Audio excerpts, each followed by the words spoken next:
Hi, Michael. Hey, Charles, how's it going? It's going fantastically well. How are things going with you? I've been told I can't complain. You could always complain, Michael.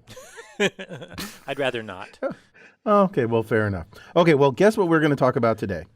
I'm reading Decision Making and Reinforcement Learning. That's correct. Is that the You name of our excited? class? Uh, sure.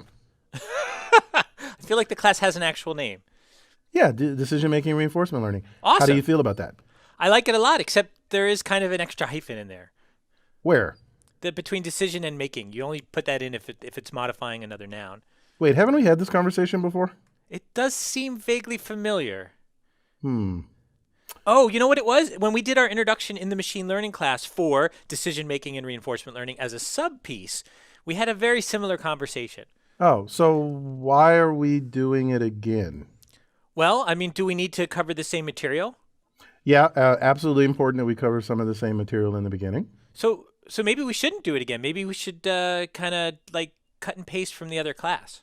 Ooh, I like that. We can fix it in post. That's fantastic. Let's do that. So why don't we just pretend that somebody's put all the right video stuff in the right place and go do that? How's that sound to you? That sounds like it saves everybody a lot of time, except for the people actually watching the videos. That works for me. Okay, so let's do a flashback. You want to do the flashback sounds? Sure, I know how to do that. Okay, let's go.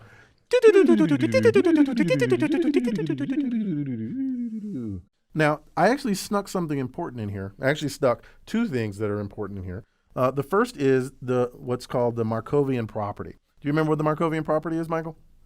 From what? From, I don't know. Actually, where does the Markovian property come from? I'm going to say Russia. Okay, yeah, from the Russian. Yeah, so I have Russian ancestors, and they passed on to me this idea that Markov means that you don't have to condition on anything past the most recent state. That's exactly right. The Markovian property is that only the present matters. And they had to pass that down to me, one generation at a time because, Markov property. That's exactly right. That was very good, Michael. So what does this mean? What this means is our transition function, which tells you the probability you end up in some state S prime, given that you were in state S and took action A, only depends upon the current state S. If it also depended upon where you were 20 minutes before then, you would have to have more S's here, and then you would be violating the Markovian property. So is this like, do historians hate this? Well, one never learns anything from history. No, you're supposed to learn from history or you're doomed to, I don't know, let me make something up. Repeat it. Fair enough. Historians probably don't like this, but there is a way for mathematicians to convince them that they're okay with it. And the way that mathematicians convince you that you're okay with this is to point out that you can turn almost anything into a Markovian process by simply making certain that your current state remembers everything you need to remember from the past. I see. So in general, even if something isn't really Markovian, you need to know not only what you're doing now, but what you were doing 5 minutes ago. You could just turn your current state into what you're doing now and what you were doing 5 minutes ago. The obvious problem with that, of course, is that if you have to remember everything from the beginning of time, you're only going to see every state once, and it's going to be very difficult to learn anything. But that Markovian property turns out to be important, and it actually allows us to solve these problems in a tractable way. But I snuck in something else, Michael. What I snuck in is this idea about the transition model is that nothing ever changes. So Nice. The second property that matters for Markov decision processes, at least for the sets of things that we're going to be talking about in the beginning, is that things are stationary. That is, for the purposes of this discussion, it means that these rules don't change over time. That's one notion of stationary. Okay? Does that mean that the agent can never leave the start state? No, the agent can leave the start state anytime it takes the action that gets it out of the start state. How is it stationary then? It's not stationary. The world is stationary. The transition model is stationary. The physics are stationary. The rules don't change on you. The rules don't change. Right.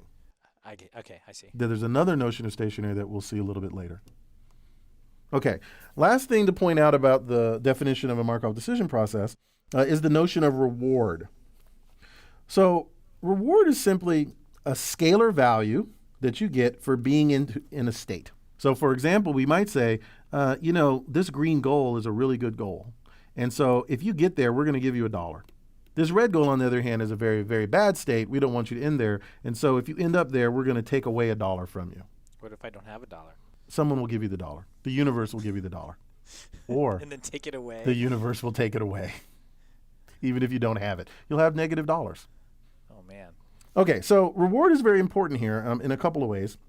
Reward is one of the things that, as I'm always harping on, encompasses our domain knowledge. So the reward you get for an estate tells you the usefulness of entering into that state. Now, I wrote out 3 different definitions of R here because sometimes it's very useful to think about them differently. I've been talking about the reward you get for entering into the state, but there's also a notion of reward that you get for entering into a state and taking an action. There's a reward, or being in a state and taking an action.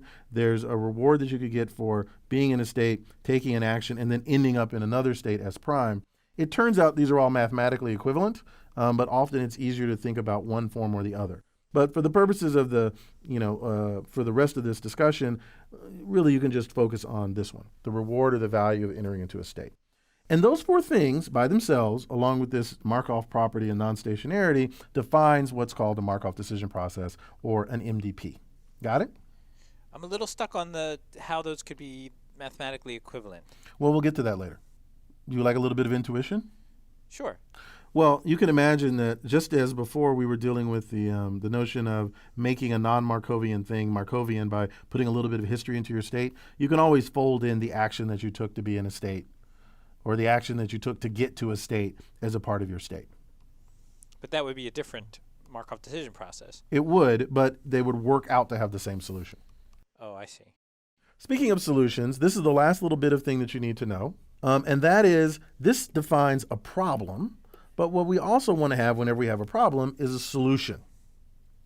So the solution to a Markov decision process is something called a policy. And what a policy does is it's a function that takes in a state and returns an action. In other words, for any given state that you're in, it tells you the action that you should take. Like as a hint?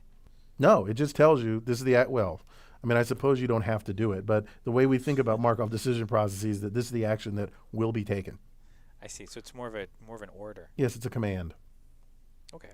So that's all a policy is. A policy is a solution to a Markov decision process. And there's a special policy, which I'm writing here as policy star, or the optimal policy. And that is the policy that maximizes your long-term expected reward. So of all the policies you could take, of all the decisions you might take, this is the policy that optimizes the amount of reward that you're going to receive or expect to receive over your lifetime. So like at the end? Well, at the end. Or at any given point in time, how much reward you're receiving. From the Markov decision process point of view, there doesn't have to be an end. Okay. Though in this example, you don't get anything, and then at the end, you get paid off. Right. Or unpaid off. Right. If you fall into the red square. So actually, your question points out something very important here. I mentioned earlier when I talked about the 3 kinds of learning that the supervised learning and reinforcement learning were sort of similar, except that instead of getting Y's and X's, we were given Y's and X's and Z's. And this is exactly what's happening here. Here, what we would like to have if we wanted to learn a policy is a bunch of SA pairs as training examples. Well, here's the state and the action you should have taken. Here's another state and the action you should have taken, so on and so forth. And then we would learn a function, the policy, that maps states to actions. But what we actually see in the reinforcement learning world, in the Markov decision process world, is we see states, actions, and then the rewards that we received. And so, in fact, this problem of seeing a sequence of states, actions, and rewards is very different from the problem of being told, this is the correct action to take, maximize a function, or find a function that maps from states to action. Instead, we say, well, if you're in the state and you take this action, this is the reward that you would see. And then from that, we need to find the optimal action. So pi star is being the F from that previous slide? Right. And R is being Z? Yes. And Y is being A? And S is being X, or X is being S. Gotcha. Right. So, but I'm a little confused about this notion of a policy. So we have the thing that we tried to do to get to the goal was up, up, right, right, right. Yes. I don't see how to capture that as a policy. It's actually fairly straightforward. What a policy would say is, what state are you in? Tell me what action you should take. So the policy basically is this. When you're in the state the start state, the action you should take is up. And it would have a mapping for every state that you might see, whether it's this state, this state, this state, this state, this state, this state, this state, this state, or even these 2 states, and it would tell you what action you should take. And that's what a policy is. A policy, very simply, is nothing more than a function that tells you what action to take in any state you happen to come across. Okay, but the question that you asked before was about up, up, right, right, right. Mm-hmm. And it seems like because of the stochastic transitions, you might not be in the same state. Like you don't know what state you're in when you take those actions.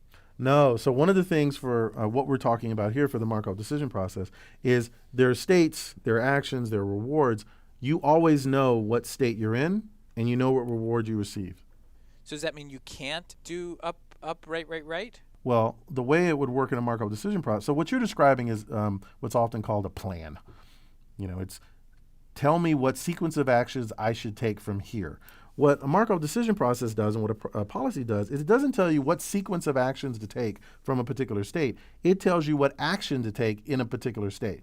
You will then end up in another state because of the transition model, the transition function. And then when you're in that state, you ask the policy, well, what action should I take now? Okay. Right. So this is actually a key point. Although we talked about it in the language of planning, which is very common for people who, for example, taken an AI course, to think about this in terms of planning. What are the things that I can do to accomplish my goals? The Markov decision process way of thinking about it, the reinforcement learning way of thinking about it, or the typical reinforcement learning way of thinking about it, really doesn't talk about plans directly, but instead talks about policies, from which you can infer a plan. But this has the advantage that it tells you what to do everywhere, and it's robust to the underlying stochasticity of the world. So is it clear that that's all you need to be able to behave well? Well, it's certainly the case that if you have a policy, and that policy is optimal, it does tell you what to do no matter what situation you're in. Okay. And so if you have that, then that's definitely all you need to behave well.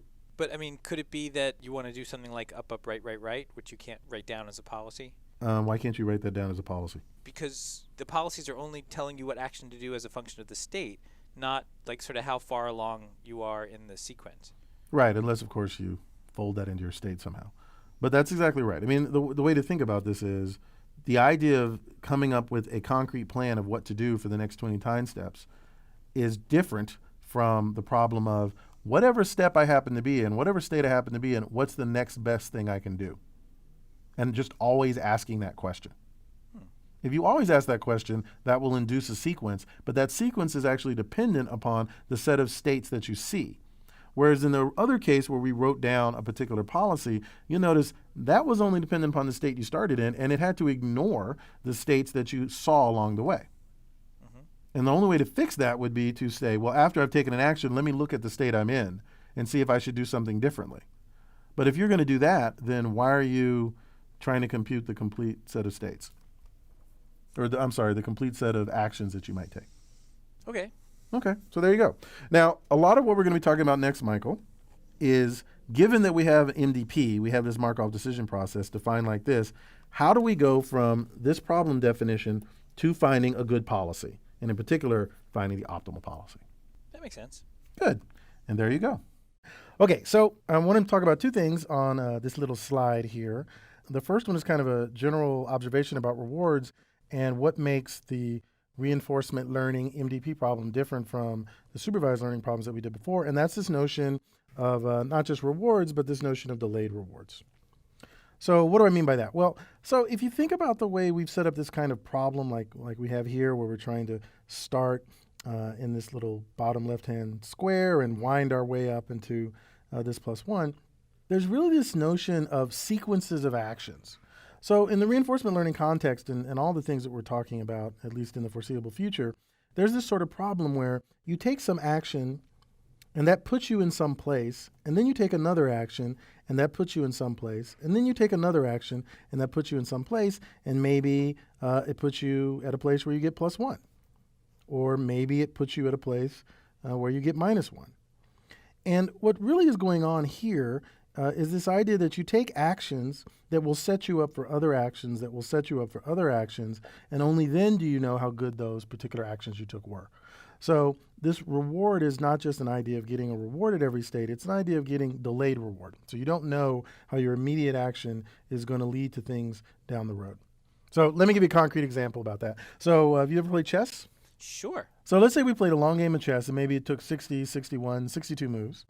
And then at the end, I win the game. So what do you know about the way you played that game? That I probably made a bad decision around the time when I decided to play chess against you. That's possible. But maybe you made a good decision and you kept making good decisions and you only messed up at the very last move when you could have mated me, but you didn't.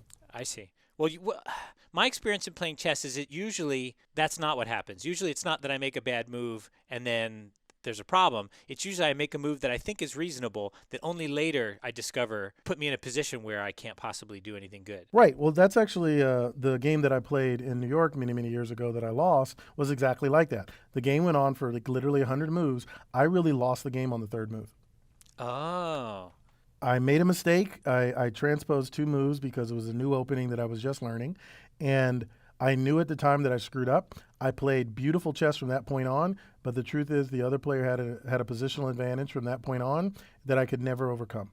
So I lost the game, but not because I played poorly for 80 moves. It's because I played poorly for 1 move, and that move happened to be fairly early.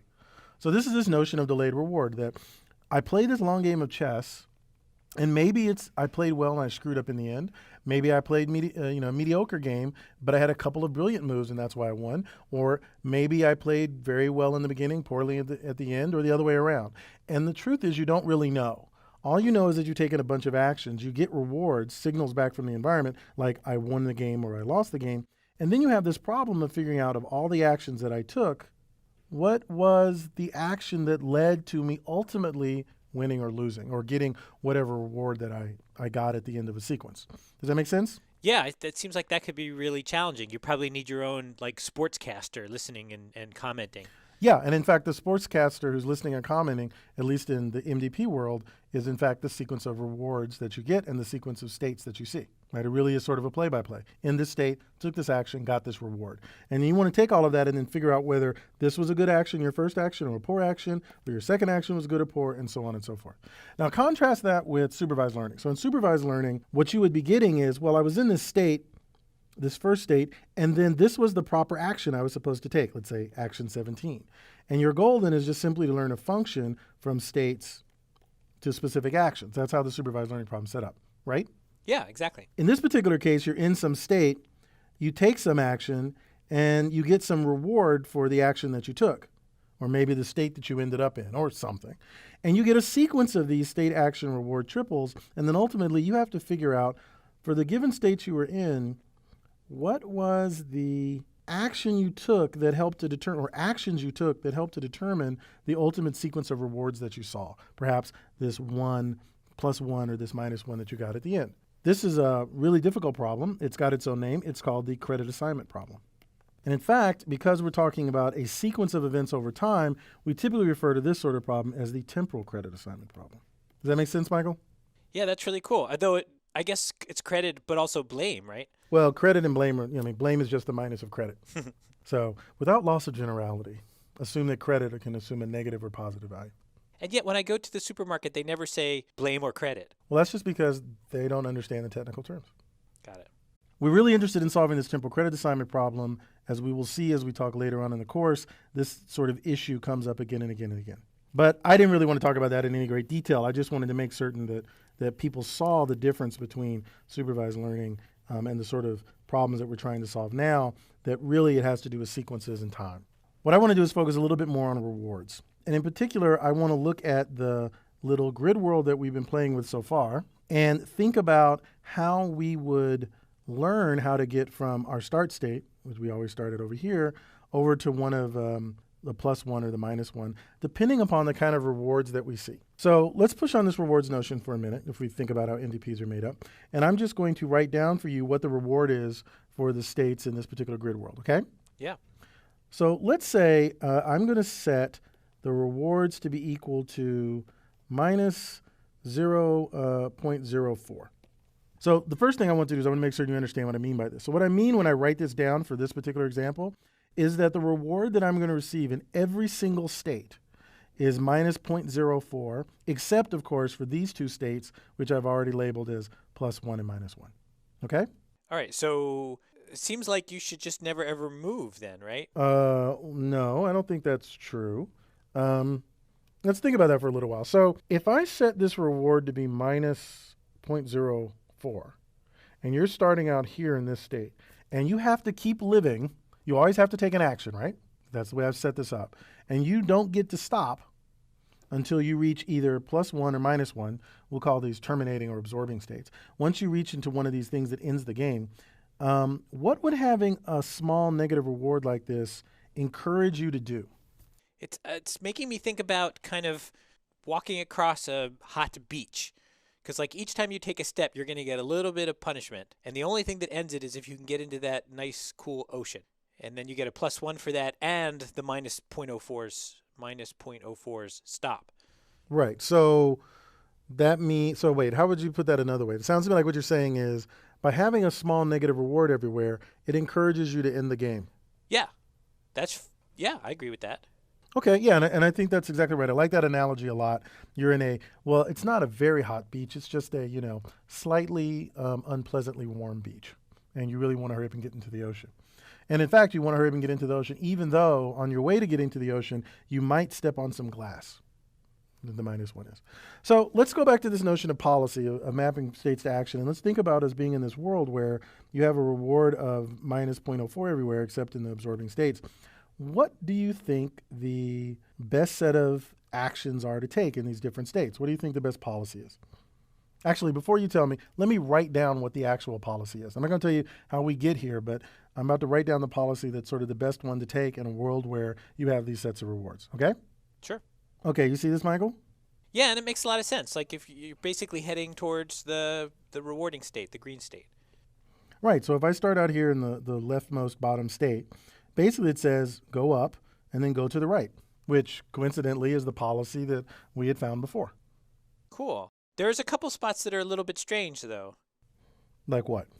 Well, I'm thinking about the one not directly under the -1. That makes sense to me. But the one, it takes you now to a position where it seems like you want to go straight up to the goal, but yet it's going the long way around. It just didn't see the goal? No, that's not it at all, because the way we're going to learn this, so this is a global policy, and I'm just telling you that it's the optimal policy given the rewards. So let's kind of work out why going to the left makes sense here. Well, so here's my argument. What this basically says is take the long way around. Yes? Yeah. But by taking the long way around, what's happening? Well, on the downside, I'm going to pick up a little bit of negative reward for a while.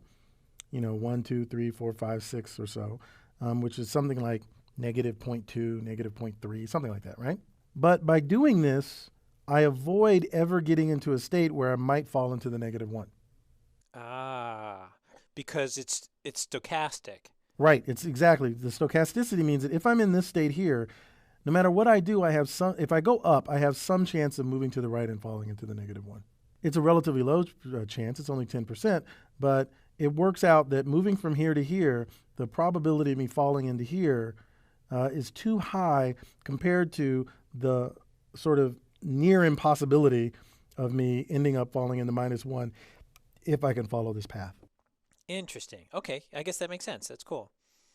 Which actually suggests sort of the point that I want to make here, which is that minor changes to your reward function actually matter. So if we had a slightly different reward here, say not -0.04, but something else, you might find that some of these decisions would be different. Think you can see that?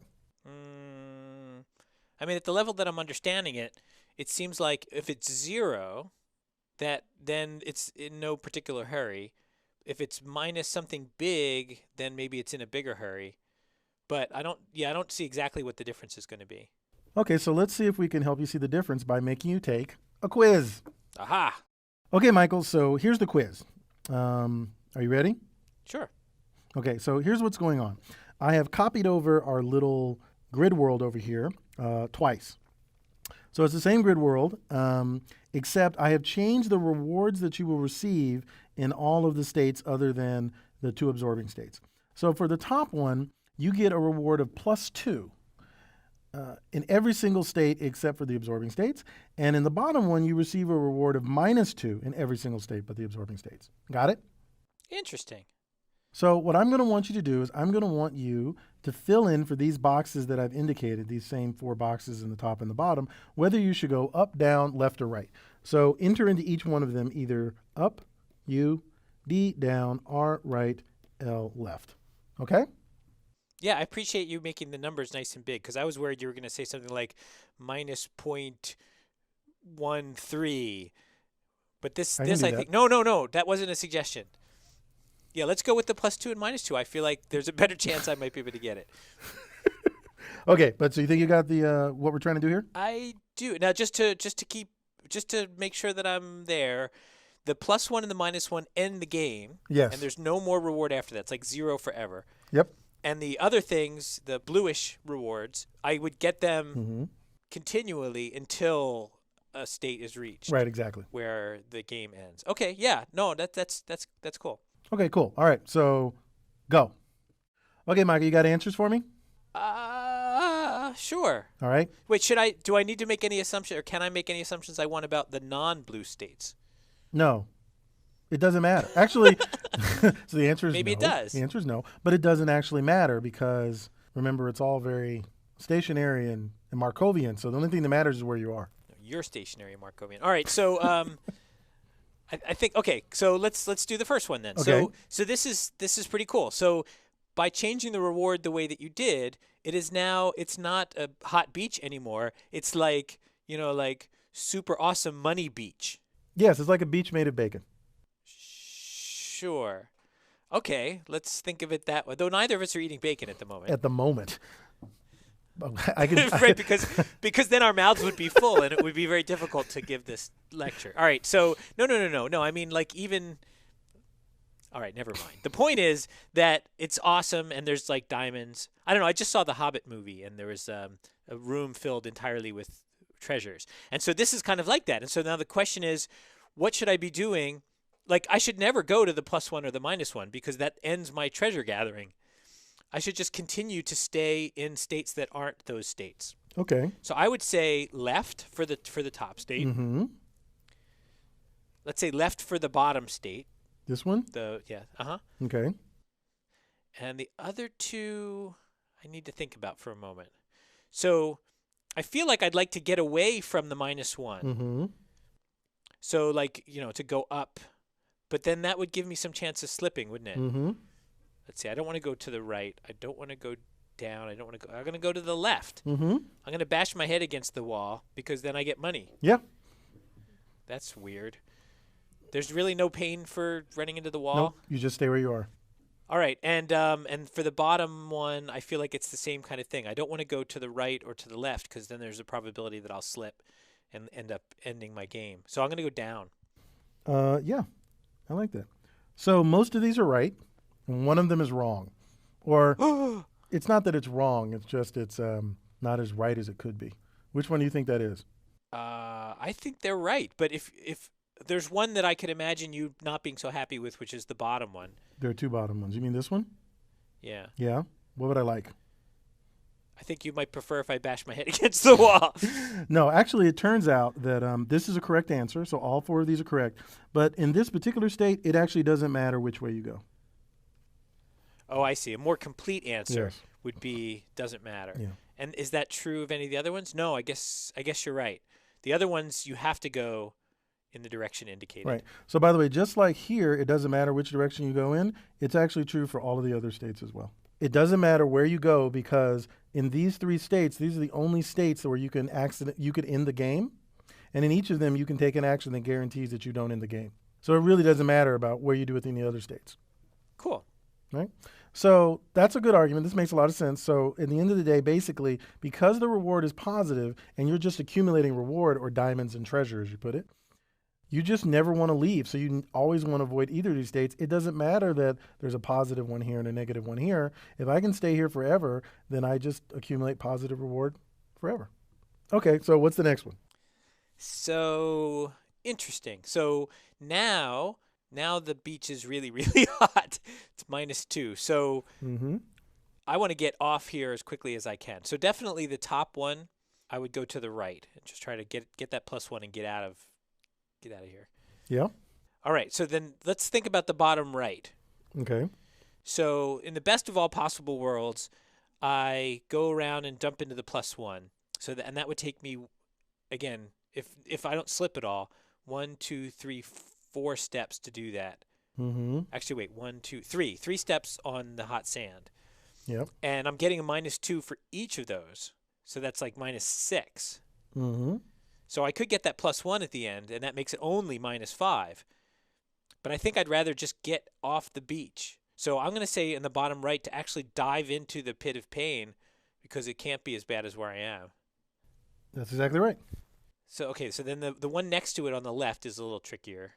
If I go up to the +1, I get a -2 followed by a +1, which is also a -1. Mm-hmm. So, okay, I'm not so sure about that one.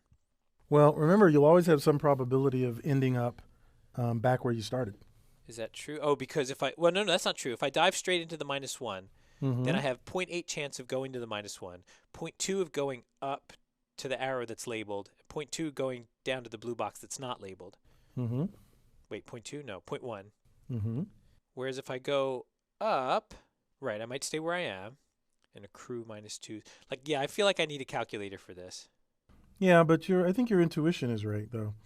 Just think about it as how much, what do you think has the best chance of most quickly ending things? Well, certainly jumping into the -1. Right. I think that's going to be marginally better because there's only one chance of slippage and delay, whereas if I take an additional step, there's 2 chances of slippage and delay.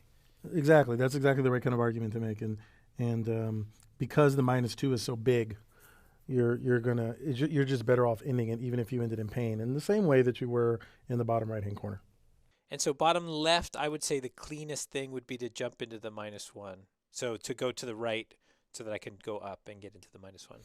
And what's nice about that move is that you either end up in the bottom right-hand corner, or you end up staying where you are, or you end up moving up. But in either case, you are always sort of, you never get farther away, right? Whereas if you tried to go up, there's a chance that you would get farther away. Interesting. Is there a way to be sure about these? Yeah, you just have to do the math.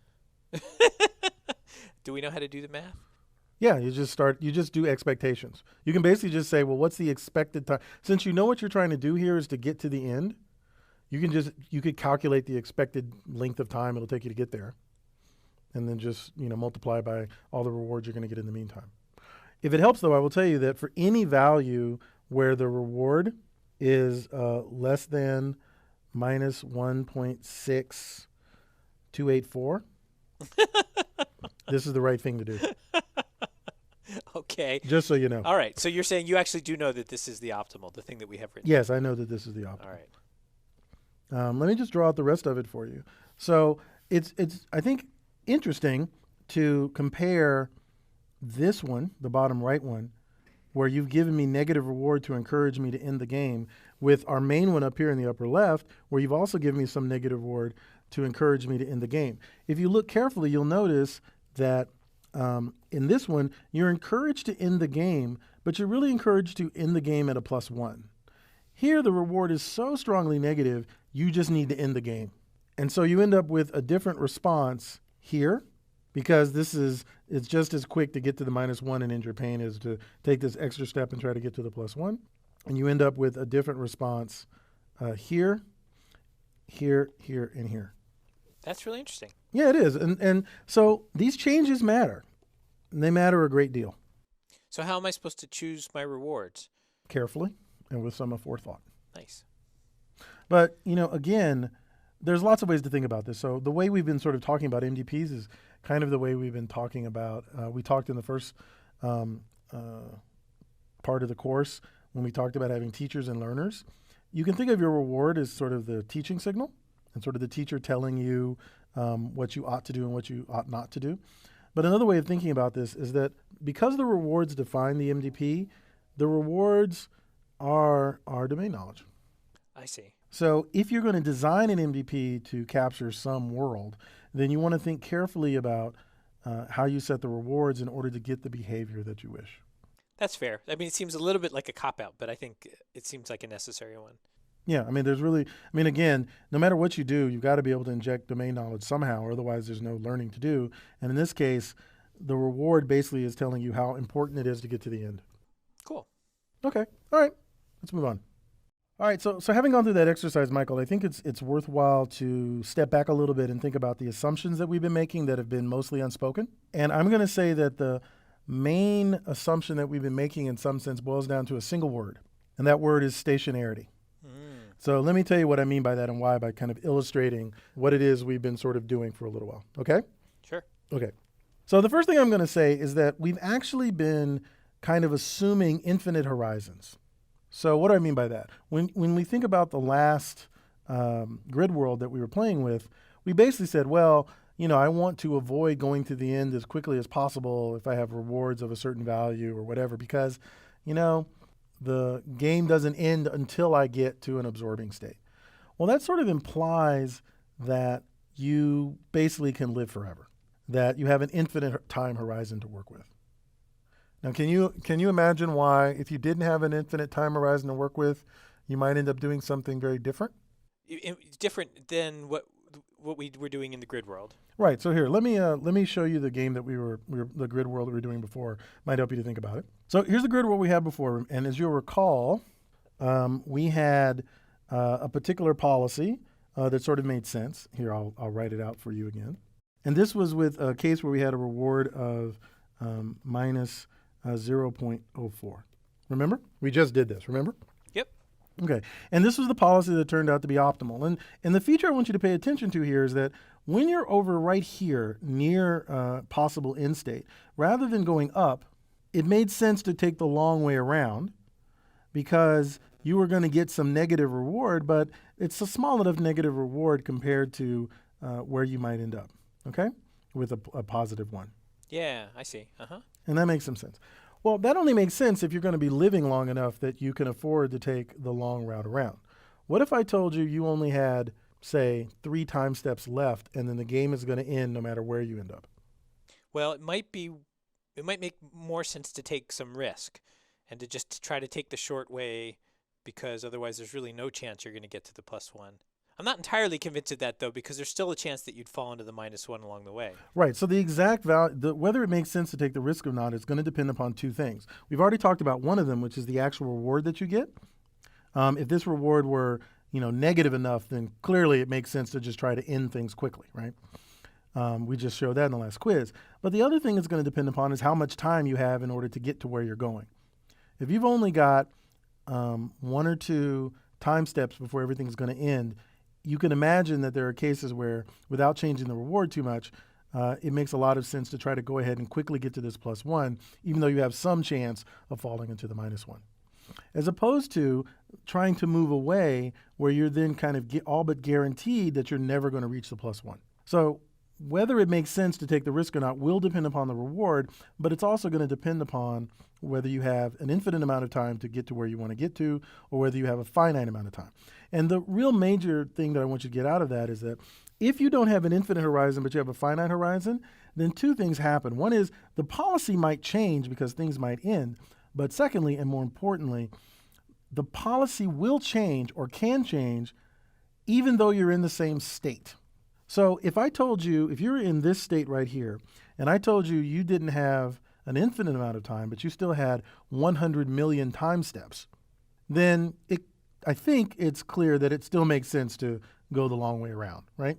Yeah, I mean, the probability that this policy is going to last for 1 million time steps has got to be tiny. Right. So I might as well, it's 100 million time steps might as well be infinity.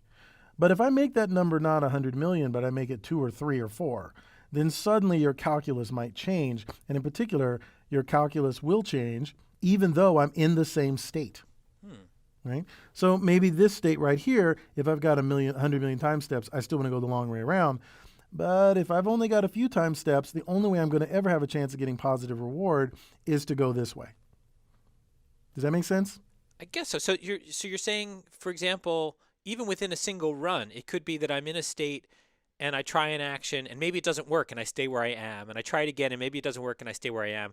It might then switch to a different action, not because the other one wasn't working, but because it's now running out of time. Right, exactly. So we talked about this notion of a policy which maps states to actions. And we talked about this notion of stationarity. So you believe that this sort of Markovian thing said, well, it doesn't matter where I've been, it only matters where I am. And so if I'm in this state Since it only matters where I am, I'm always going to want to take the same action. Well, that's only true in this kind of infinite horizon case. If you're in a finite horizon case, and that finite horizon, of course, is going to keep counting down every time you take a step, well, then suddenly, depending upon the time step that's left, you might take a different action. So we could write that, I think, just for the sake of kind of seeing it as something like your policy is a function of both the state you're in and the time step you're in. And that might lead you to a different set of actions. So this is important. This is important. I mean, we are not for this course going to talk about this case at all, where you're in a finite horizon. But I think it's important to understand that without this infinite horizon assumption here, you lose this notion of stationarity in your policies. Okay? Yeah, interesting. Okay. So that I think is, maybe not something that's obvious, but becomes obvious after someone points it out to you. So the second thing that I want to talk about, I think, is a little bit more subtle, and that's this notion of utility of sequences. So as we've been talking, Michael, we have been sort of implicitly discussing not just the rewards we get in a single state, but the rewards that we get through sequences of states that we take. And so I just want to point out a little fact that that comes from that and where that ends up leading us, and then we'll get to some nice little cute series of math. So here's what I want to point out, what we mean by utility of sequences. It means we have some function, I'm going to call U for utility, over the sequence of states that we're going to see. Let's call them S0, S1, S2, and so on and so forth. Well, I think an assumption that we've been making, even if we haven't been very explicit about it, is that if we had two sequences of states, S0, S1, S2, ... and a different sequence, S0, then S1 prime and S2 prime. That is two sequences that might differ from S1 on, but all start in the same start state, okay? If we have a utility for the first, and that utility happens to be greater than the utility for the second, then it also turns out that we believe that the utility for S1, S2, ... is greater than the utility for S1 prime, S2 prime, ... All right, so these are two different sequences. S1, the S's and the S primes are two different sequences. Yes. And in the beginning, we're comparing them with S0 stuck in front of both of them. Yes. And we're saying if I'd prefer the S0 followed by all the S's to S0 followed by the S primes, then I have that same preference even with those S0s missing. Right. And so this is called stationarity of preferences. And another way of saying it is that if I prefer one sequence of states today over another sequence of states, then I prefer that sequence of states over the same sequence of states tomorrow. So isn't this just obvious? Because whatever the rewards are for those two cases, we're just adding the reward that we get for S0. So it's going to be the same. But listen to what you just said. You just said, well, it'll be the same because all we're doing is adding the reward for S0. But what did we ever say about adding up rewards? I thought that's what we were doing. That's right. That is what we were doing. But we never actually sat down and wrote that down and said, this is what it means to talk about the utility of a sequence of states as opposed to the reward that you get in one state. Okay, so you're saying that if we are adding rewards, then this follows. Right. Okay. And then I'm actually even saying something even stronger, which is, I will show you on the next slide, which is, if you believe that this is true, that the utility of one sequence of states is greater than the utility of another sequence of states, both today and tomorrow, then it actually forces you to do some variation of what you said, which is just adding sequences of states or adding the rewards of the sequence of states that we see. That's really interesting. So the adding isn't really an arbitrary thing. It follows from this deeper assumption. Right. And, the reason I bring this up is because it would make sense if you were just to grab someone off the street and start talking about Markov decision processes.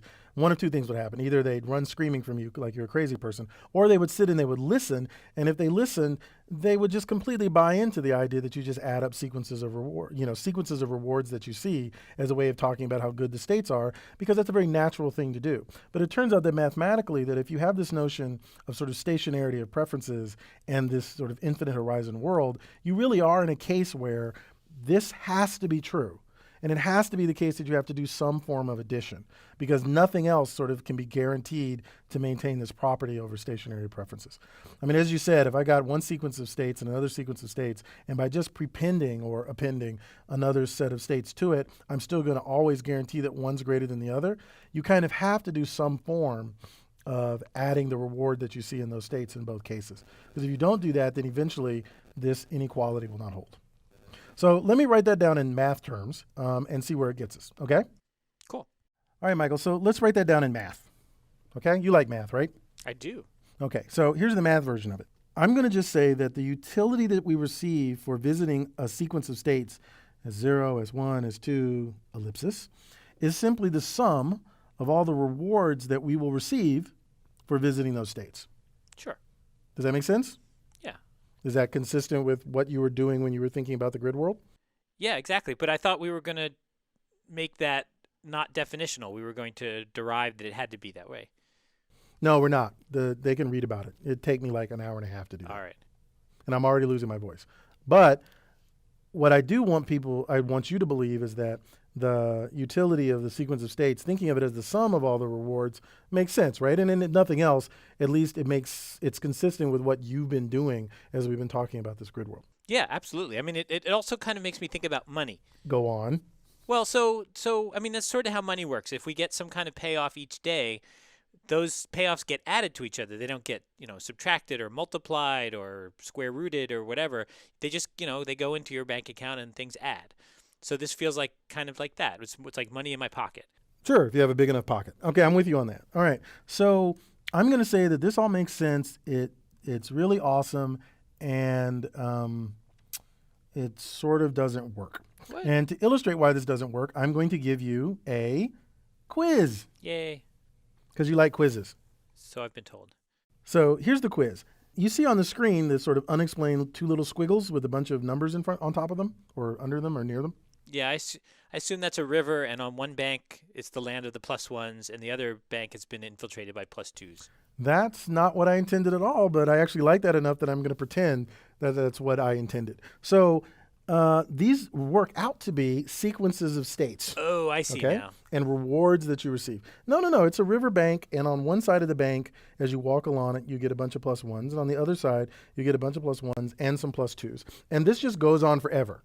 Okay? And I'm not going to tell you what all the rewards are after that, except that they look similar to the rewards that you see here. Okay. +1s and +2s. Okay, and let's say the top one is in fact nothing but +1s, and the bottom ones are some +1s with maybe some +2s sprinkled in and out, but those are really the only options. Okay? Yeah. Here's my question to you. So, would you rather be on the top side of the riverbank or the bottom side of the riverbank? Okay? You think you know the answer already, don't you? Yeah. Okay, cool. Well, then let's give our listeners a chance to come up with their own answer. Okay, Michael, I didn't give you as much time as I normally do because you think you already know the answer. So what's the answer? So, I'd rather get the +2s occasionally, so I'll say the bottom one. No. Wait, what? You're not going to tell me the top one's better? No, it's not. Okay, then that feels like a trick question. It's not a trick question. The answer is neither one is better than the other. Oh, so I had to give neither? Or both. Which is better, and I can click on neither. Or you could click on both. Okay. So you thought that the bottom one was better. What was your reasoning for that? Because sort of moment to moment, sometimes I'm getting +1s, and that matches what I would have gotten if I had been on the other bank. But then sometimes I get +2s, which is actually better than what I would have gotten on the other bank. And so I never feel any regret being on the bottom bank. I only feel regret being on the top bank. That's fine. So what would you say the utility of the sequence along the bottom actually is? 1 + 1 + 2 + 1 + 1 + 2 +... Which is equal to? Infinity, I guess. That's right. What about the utility of the top one? 1 + 1 + 1 +... That's also infinity. Yep. So the utility of both of those sequences is equal to infinity. Do you think one of them is bigger than the other? You drew the bottom one a little bit larger. I did, or longer anyway. Yeah. But in the end, the sum of the rewards that you get are both going to be infinity. So the truth is, neither one of them is better than the other. I still don't think you can say that both are better. You can't get around that. But yeah, I see. Neither. I could see neither is better. Or that both are better. Neither is better. Both is better. Whatever. The point is that they're both equal to infinity. And the reason they're equal to infinity is because all we're doing is accumulating rewards. And if we're always going to be able to get positive rewards no matter what we do, then it doesn't matter what we do. This is the existential dilemma of being immortal. Oh, living forever. So if you live Right. forever, then why should you care about anything ever? Right. I mean, all the mortal people are going to die. And one day they'll all be, an infinite amount of time in your past.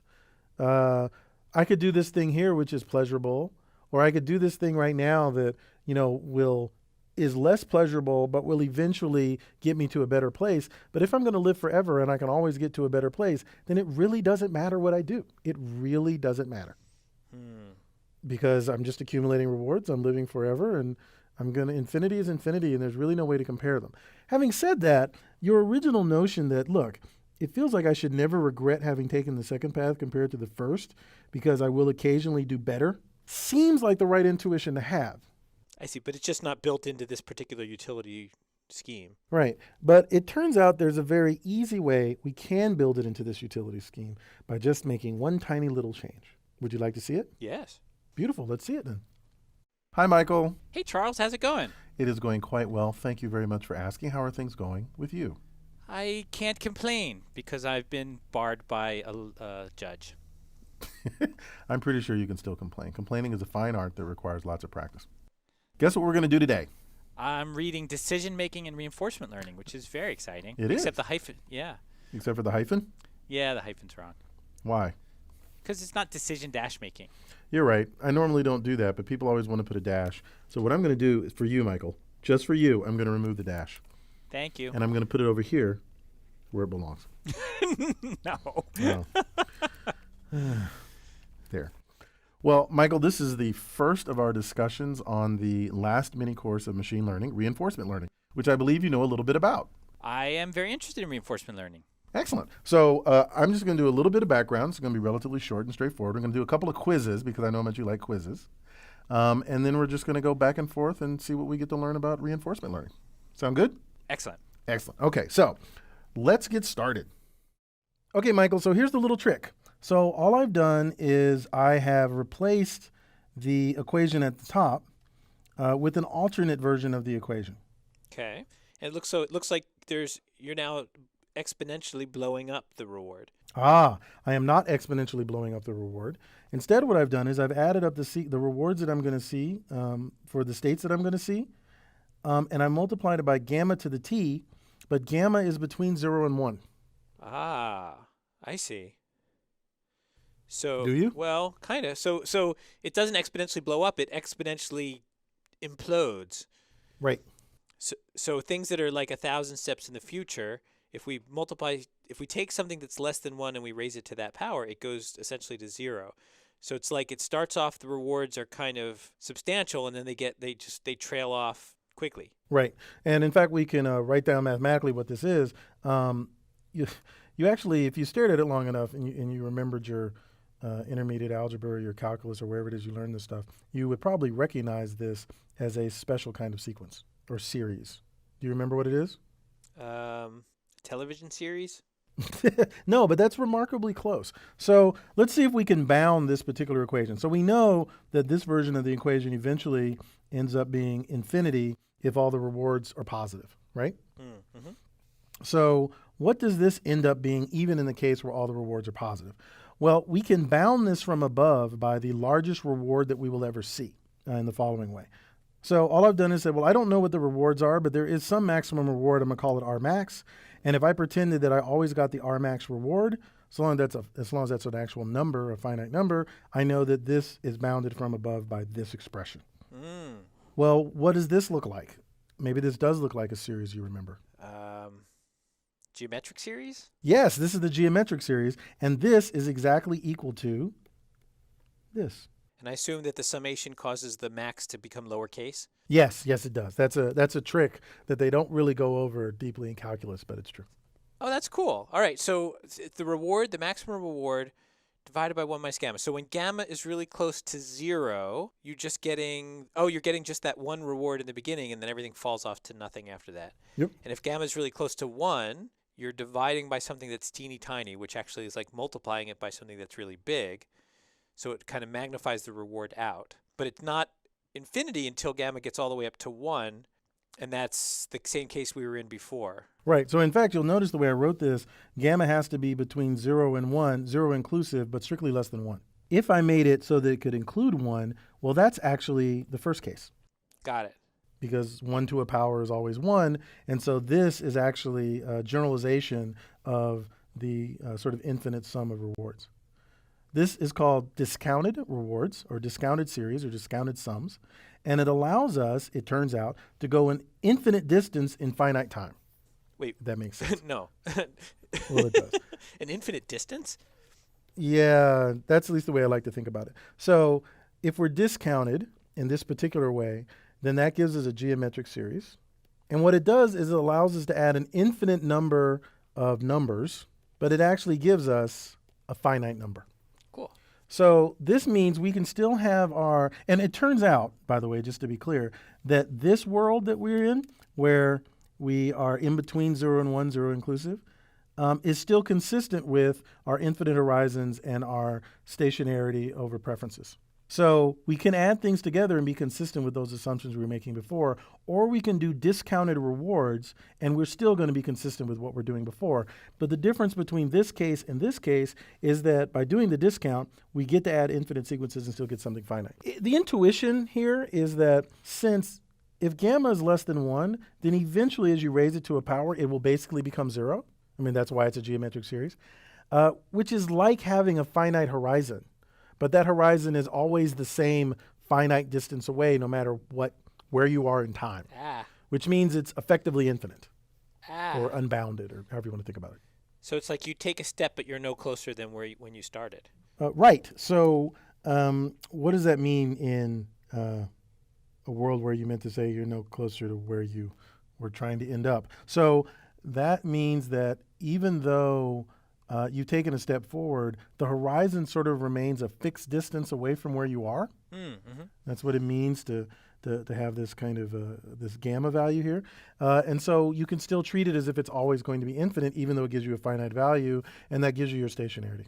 So does that make sense? I mean, that's sort of the intuition that you really are having, you're always an infinite, it's always infinity, but the gamma value means that at any given point in time, you only really have to think about what amounts to a finite distance.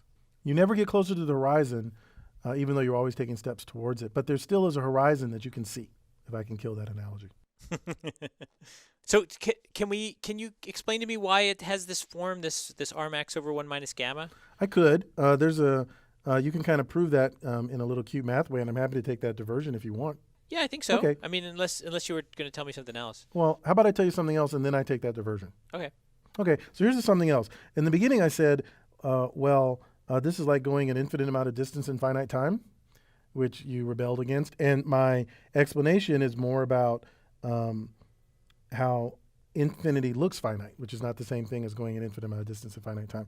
The reason I said that is because of the singularity. What? The singularity. So some of our listeners no doubt have heard of the singularity. Have you never heard of the singularity? The singularity is like when computers get so fast that you can do infinite computation in... Oh.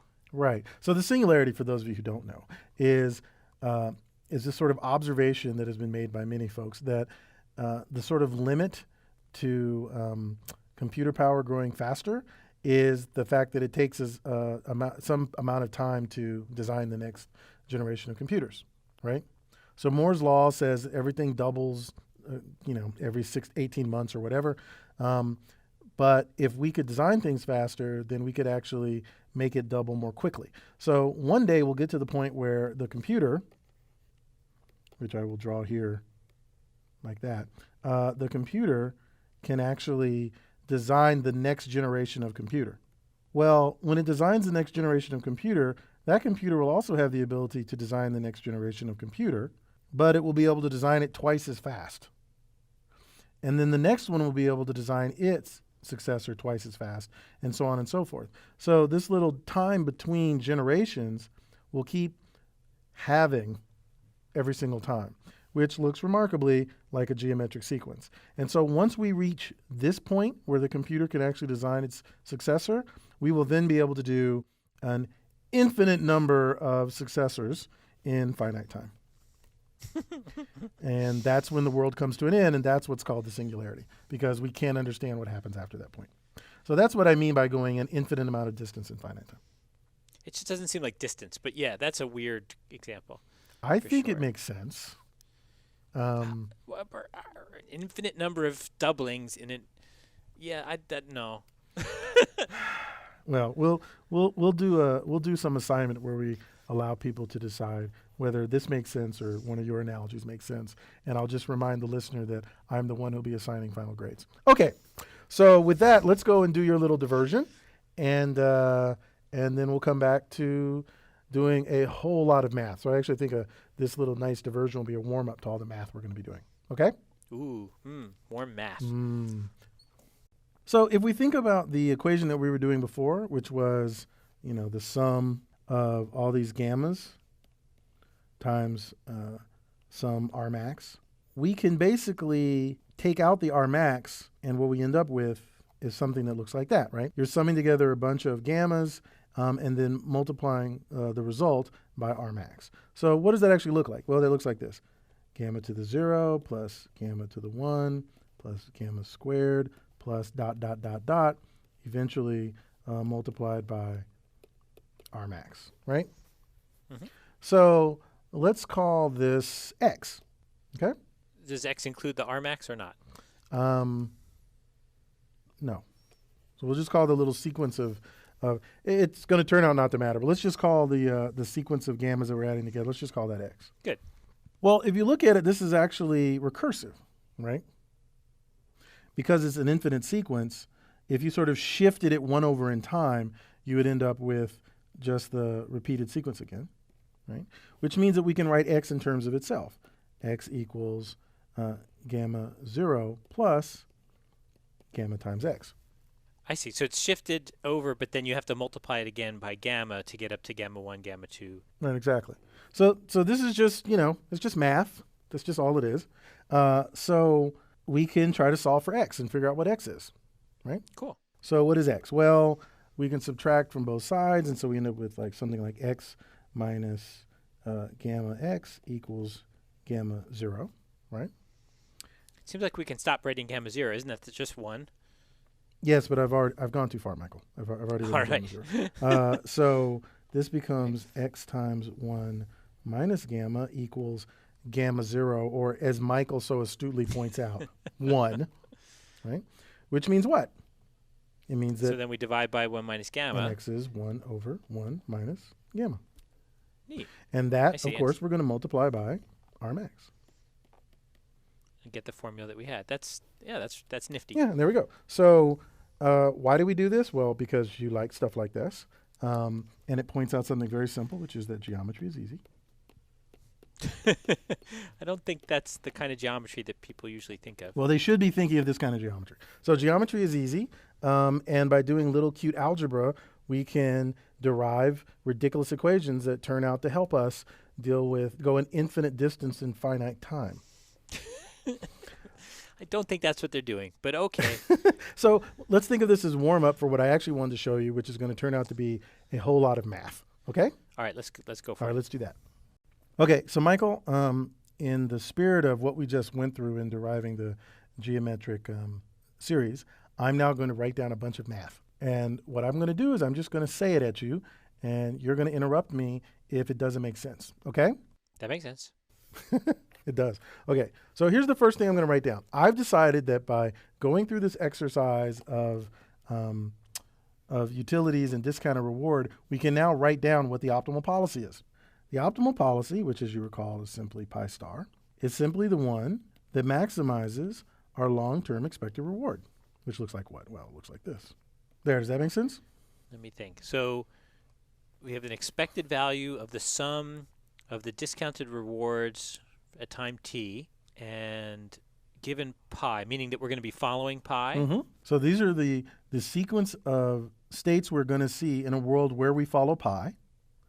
And it's an expectation because things are non-deterministic or maybe non-deterministic. And do we know which state we start in? It doesn't matter. It's whatever S0 is. I see. Whatever S0 is. But isn't that random? I mean, S1 and S2, S3, those are all random. Well, we start in some state. It doesn't matter. So t is starting out at 0 and going to infinity. Okay? So does this make sense? Yeah, so we're saying I would like to know the policy that maximizes the value of that expression. Right. So it gives us the highest expected reward. Right. Yeah, that's the kind of policy I would want. Exactly. So Good, we're done. We know what the optimal policy is, except that it's not really clear what to do with this. All we've really done is written down what we knew it was we were trying to solve. But it turns out that we've defined utility in such a way that it's going to help us to solve this. So let me write that down as well.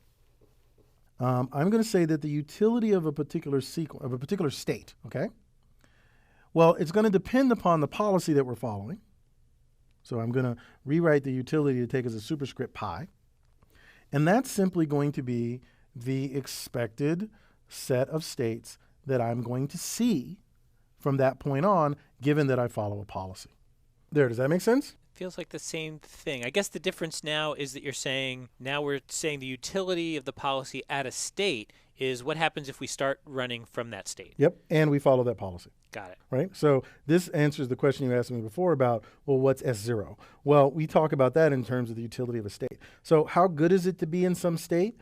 Well, it's exactly as good to be in that state as what we will expect to see from that point on, given that we're following a specific policy where we started in that state.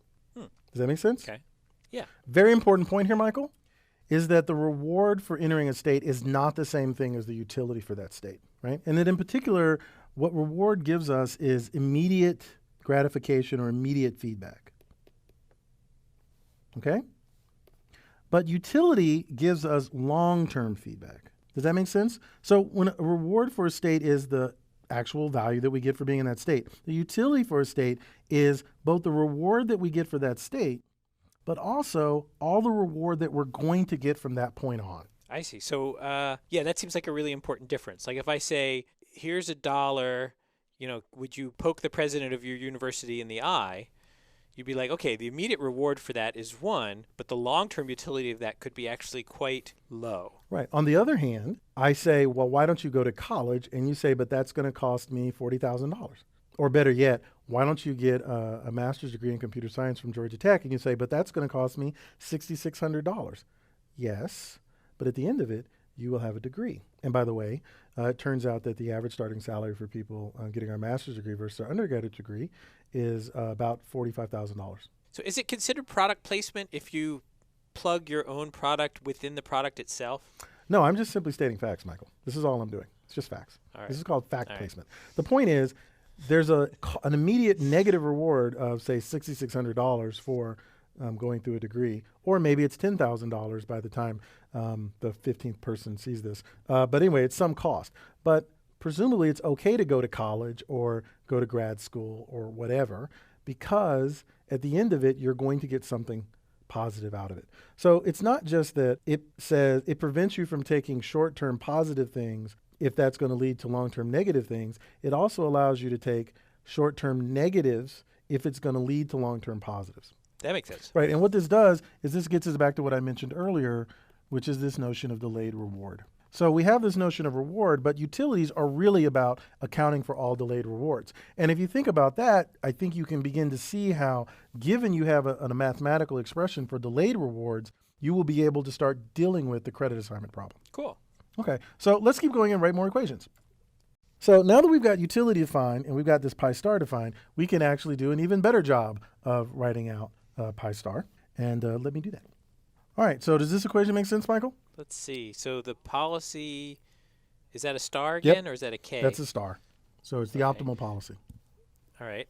The optimal action to take at a state is, well, look over all the actions and sum up over all the next states. The transition probability, right? So that's like the probability that we end up in state S prime. Mm-hmm. And now we have the utility of S prime. The problem being that that's not defined. Well, it sort of is. We've defined it immediately above, at least with respect to some policy. Yeah, but that's concerning because we don't know. I mean, the policy that you want to put in there is got to be the policy that you're trying to find. Right. So, in fact, implicitly what I mean here is pi star. So, yeah. In fact, let me write that down, that whenever you see me write from now on the utility of a state, I'm almost always going to actually mean the utility of the state if I follow the optimal policy. We might call this the true utility of a state. I see. So I'm just going to write this off to the side here as something for you to remember. So this says then that the optimal policy is the one that for every state returns the action that maximizes my expected utility. With regard to the optimal policy, it feels rather circular. It is rather circular, but you're a computationalist. You're a big fan of recursion. We just went through a whole exercise where we figured out the geometric series by effectively doing recursion. It's a similar kind of situation for this? It kind of is. So let me write one more equation down, and then you'll be one step closer to actually seeing it. Of course, if we're in an infinite horizon with a discounted state, even though you're one step closer, you won't actually be any closer. Well, let's worry about that when we get there. So let me write one more equation down. We're never going to get there. It's infinitely long. Yeah. Wait, are you demonstrating something with this lesson by making it infinitely long? We keep. I'm certainly demonstrating something with this lesson. I don't know what it is. So let me write this next equation down. So then the true utility of a state, S, is then I'm just basically going to unroll the equation for utility. It's the reward that I get for being in that state, plus I'm now going to discount all of the reward that I'm going to get from that point on. Got it? All right. So once we go to our new state S prime, we're going to look at the utility of that state. Okay, that's sort of fine, modulo the recursion. We're going to look at over all actions, which action gives us the highest value of that. Oh, I see. That's kind of like the pi star expression just above. Yep. Then, all right, so once we figure that out, we know what action we're going to take in state S prime. We're going to discount that because why? Because I guess that it just kind of ups the gamma factor on all the rewards in the future. Right. And then we're going to add to that our immediate reward.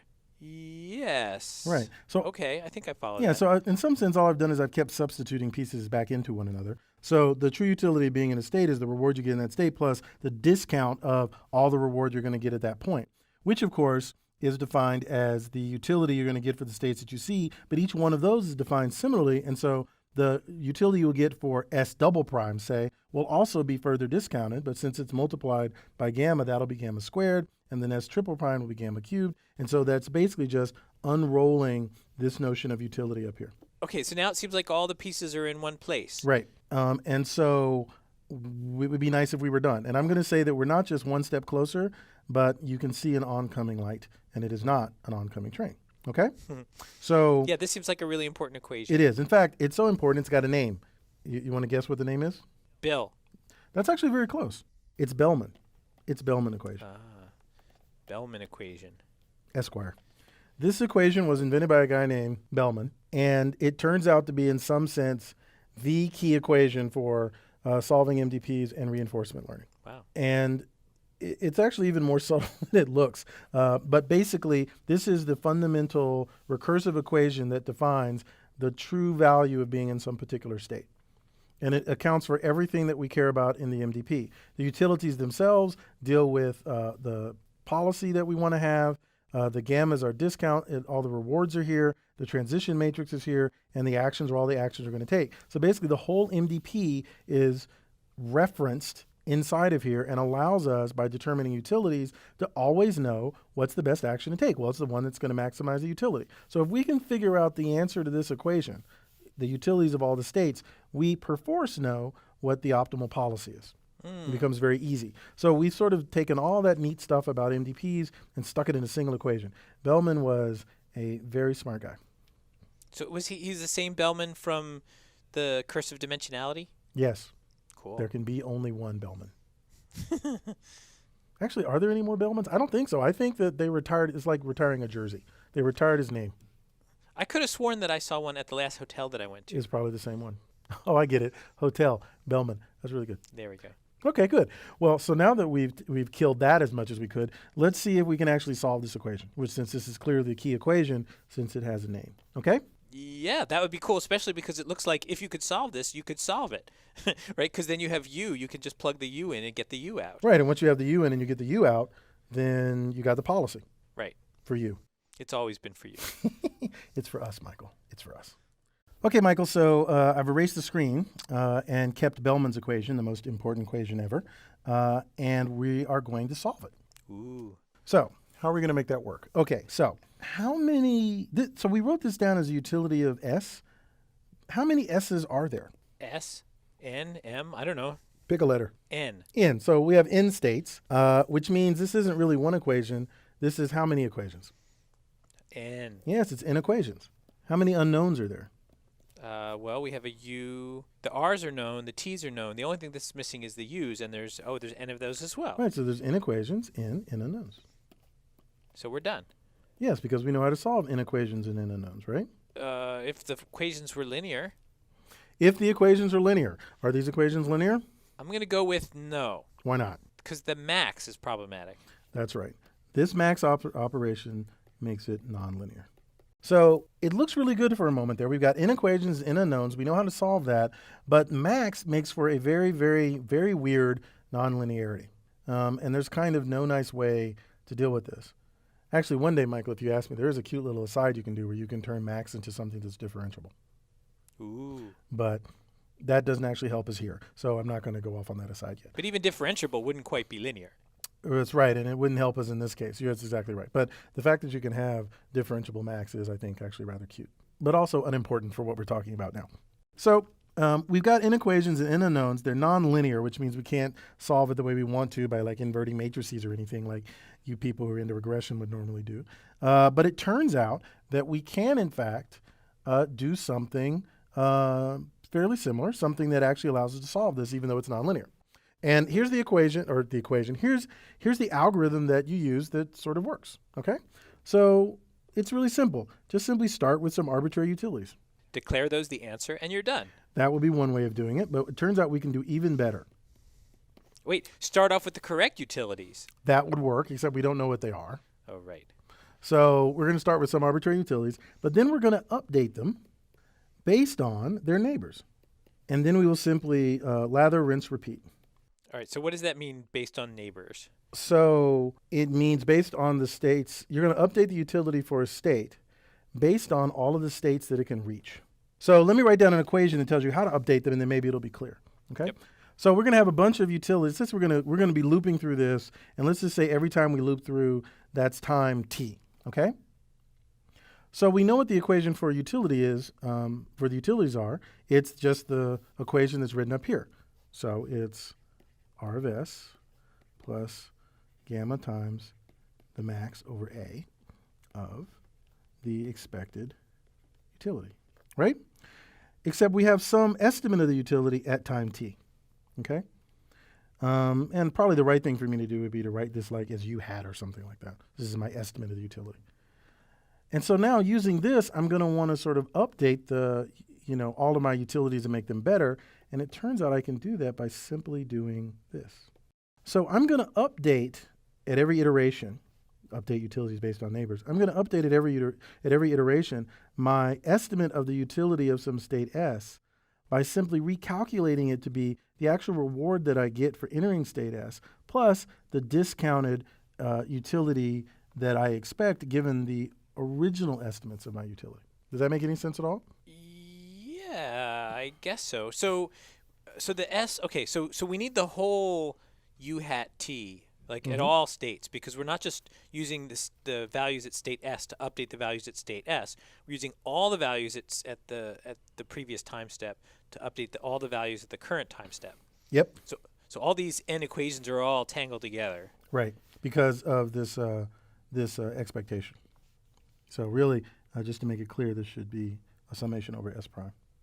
So I'm going to update the utility of S by looking at the utilities of all the other states, including itself, S prime, and weight those based on my probability of getting there, given that I took an action. And what action am I going to take? Well, I'm going to take the one that maximizes my expected utility. So it's sort of like figuring out what to do in a state, assuming that this U hat really is the right answer for the future.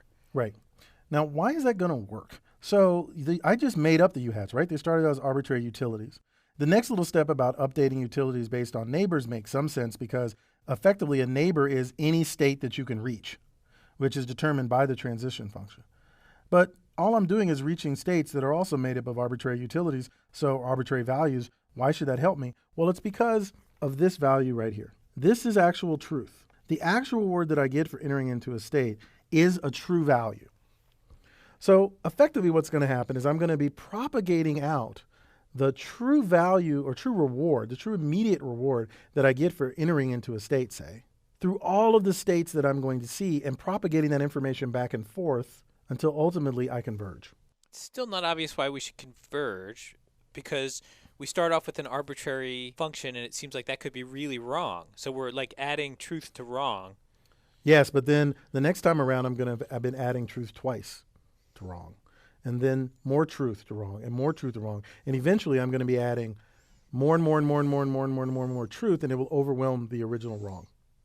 And does it help that the wrong is being discounted? Yes, it helps that the wrong is being discounted. Does it help that the wrong is being discounted? I actually don't know that that matters. I have to think about that for a moment. It certainly doesn't hurt. But I guess the way that I think about this, I mean, there's an actual proof. You can look it up. But in the end, I tend to think of this as a kind of simple contraction proof that effectively at every step, you have to be moving towards the answer because you've added in more of the reality, more of the truth. And if you remember, the utility of a state is just all the rewards that you're going to see. So basically at every time step, you've added the reward that you're going to see and then all the rewards you're going to see after that.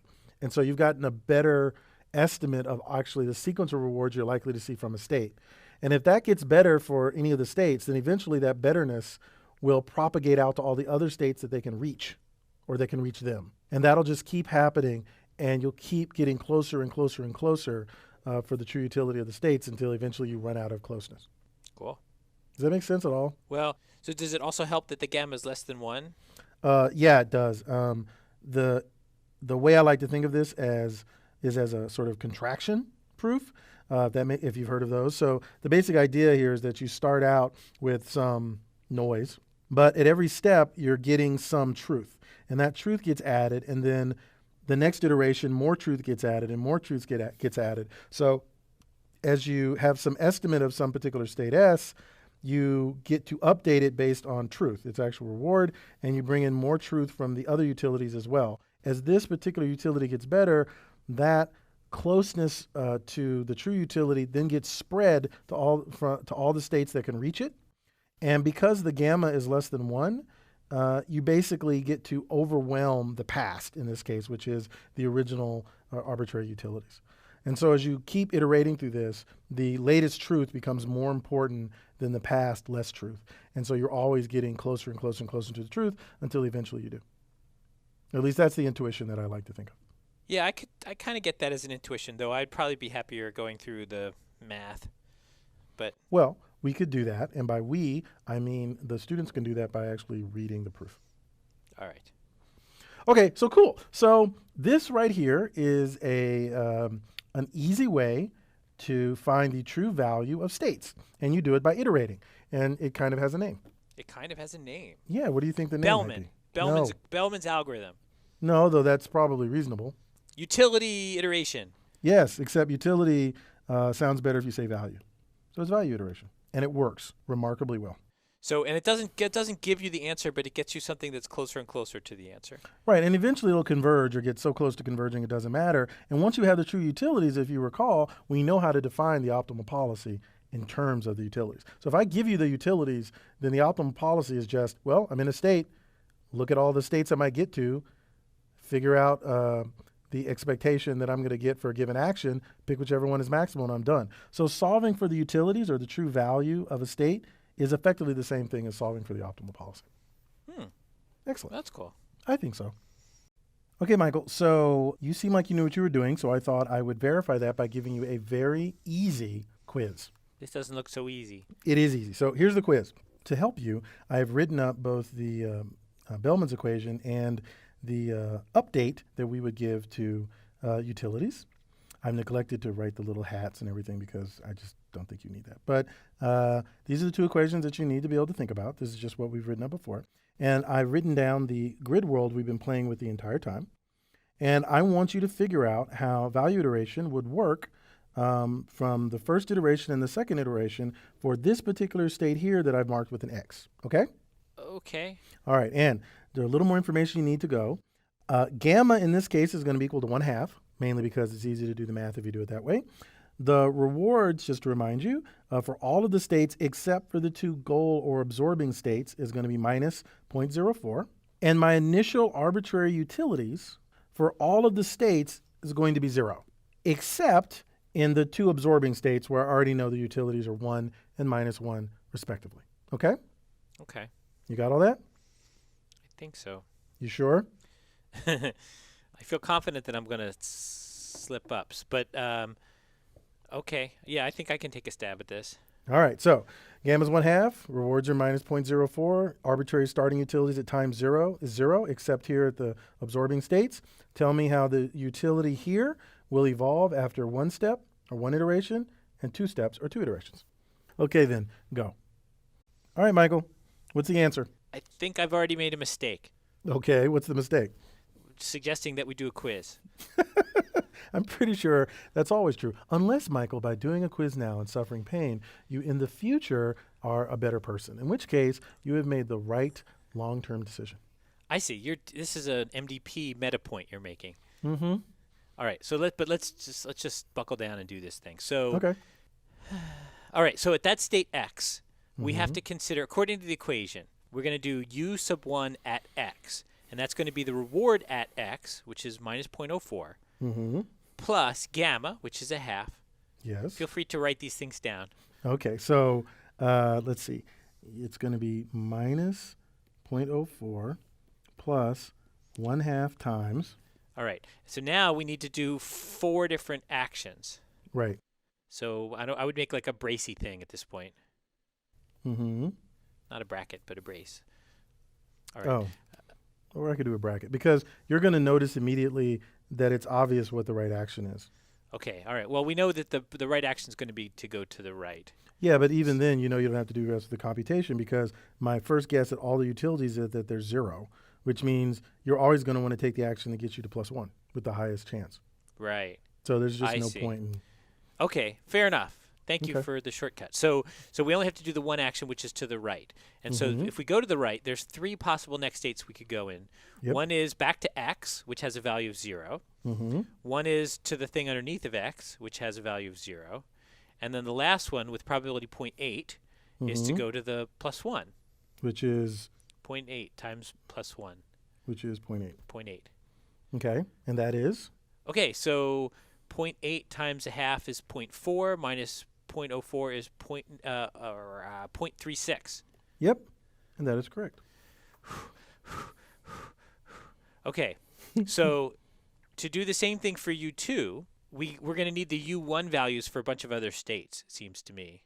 Maybe. So let's write that down. So we know that for now, the utility here is 0.36, right? Yeah. And you're saying that in order to do U2, I'm now going to have to, I was able to avoid doing some of the math before because these are all zeros, and so it was just easy to do. But when I went right, I either stayed where I was, went to the +1, or I ended up going down. Well, I think Yeah. by the same argument that allowed us to cheat our way out of before, Okay. it's still going to be best to go to the right. So Yeah, the only but I thing- know that, but the value itself is going to depend on the value in several other states. Yeah, well, how many other states? Oh, just that one. Just this one. So what was U1 of this state? I see. So presumably we want to avoid falling into the pit. So the best thing we can do is bash our head against the wall, Mhm. which would get us a -0.04 for that state. Right. Okay, all right, so maybe this isn't so bad. So Mhm. now for our U2 values, we need -0.04 plus Mhm. 1/2 times Yep. 0.1 times 0.36 plus Mm-hmm. 0.1 times -0.04, so that's -0.004, plus 0.8 times 1, which is 0.8 again, Mm-hmm. just like it was last time. Yep. And I get 0.376. Which is what I get by also getting out your calculator. Okay, so 0.376, and you can imagine how we would do that on and on. I want to point something out, Michael, which is that you decided to figure out what the true utility was for the state under X by bashing your head into the wall. But you know that, based on the discussion we had earlier, that actually the optimal policy would involve going up instead of bashing your head into the wall. But what you did at that point was in fact right, because everything else, the initial utilities were all 0. The best thing you could do is avoid ever falling into -1. So the policy in the very first of bashing your head into the wall is in fact the right thing to do at that point. But what you'll notice is that the next time around, the utility for the X state is bigger than 0. In fact, we'll keep getting bigger and bigger than 0. As you can see, it went from 0.36 to 0.376, which means at some point, it's going to be worthwhile to try to go up instead of bashing your head into the wall. I see. So this is kind of cool that it works, but it does seem like a really roundabout way of getting there. I mean, is there some way that we could I don't know, maybe take advantage of the fact that there's not that many policies? Yeah, so you actually said something fairly subtle there. So let's see if we can unpack it. So let me point out 2 things, which I think will get us to what you're answering. The first is, do realize that the reason that the value iteration works is because eventually value propagates out from its neighbors, right? The first time we could calculate the 0.36 without really worrying about anything around it because the utilities are all 0. And in fact, based on the initial utilities, even for this state here, we do the wrong thing. But after some time, this state becomes a truer representation of its utility, and in fact gets higher and higher. The right thing to do here will go up. You'll also notice that after another time step, I'm going to need to start looking at the value of this state as well, right? So eventually I'm going to have to figure out the utilities or the values of all of these states, and this +1 is going to propagate out towards the other states, where this -1 will propagate out less because you're going to try to avoid falling in there. So that makes sense, right? Mm-hmm. But what's propagating out, Michael? What's propagating out is the true utilities, the true values of these states. But what's a policy? A policy is a function from what to what? States to actions. Right. A policy is a mapping from state to action. It is not a mapping from states to utilities. No, that's what U is. That's what U is. Are. So if we have U, we can figure out pi, but U is actually much more information than we need to figure out pi.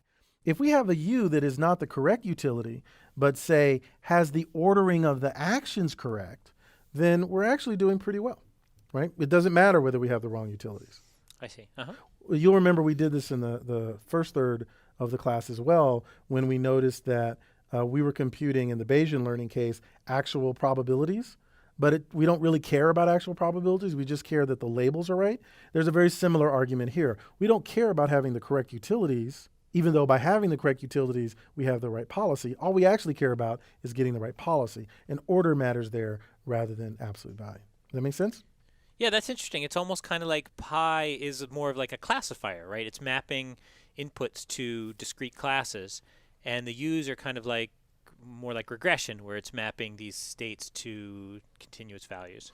Right, and given the utilities, we can find pi. Given pi, there's an infinite number of utilities that are consistent with it.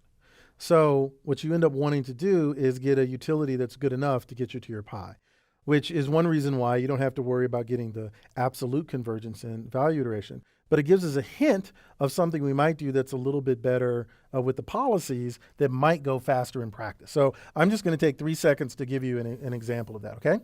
Awesome. Okay, so Michael, let's see if we can do something that might be faster and just as good as what we've been doing with value iterations. And what we're going to do is we're going to emphasize the fact that we care about policies and not values. Now, it's true that given the true utilities, we can find a policy, but maybe we don't have to find the true utilities in order to find the optimal policy. So here's a little sketch of an algorithm, okay?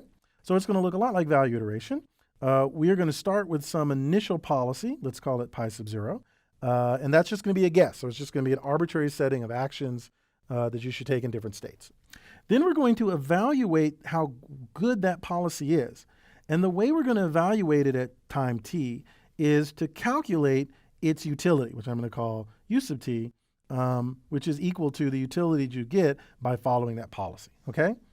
And I'll show you in a moment exactly how you do that, all right? Okay. But I just want to make certain that you kind of buy that maybe we could do that. So we have, given a policy, we ought to be able to evaluate it by figuring out what the utility of that policy is. And again, we'll talk about that in a second. And then after we know what the utility of that policy is, we're actually going to improve that policy in a way similar to what we did with value iteration. We're going to update our policy time t plus 1 to be the policy that takes the actions that maximizes the expected utility based on what we just calculated for pi sub t.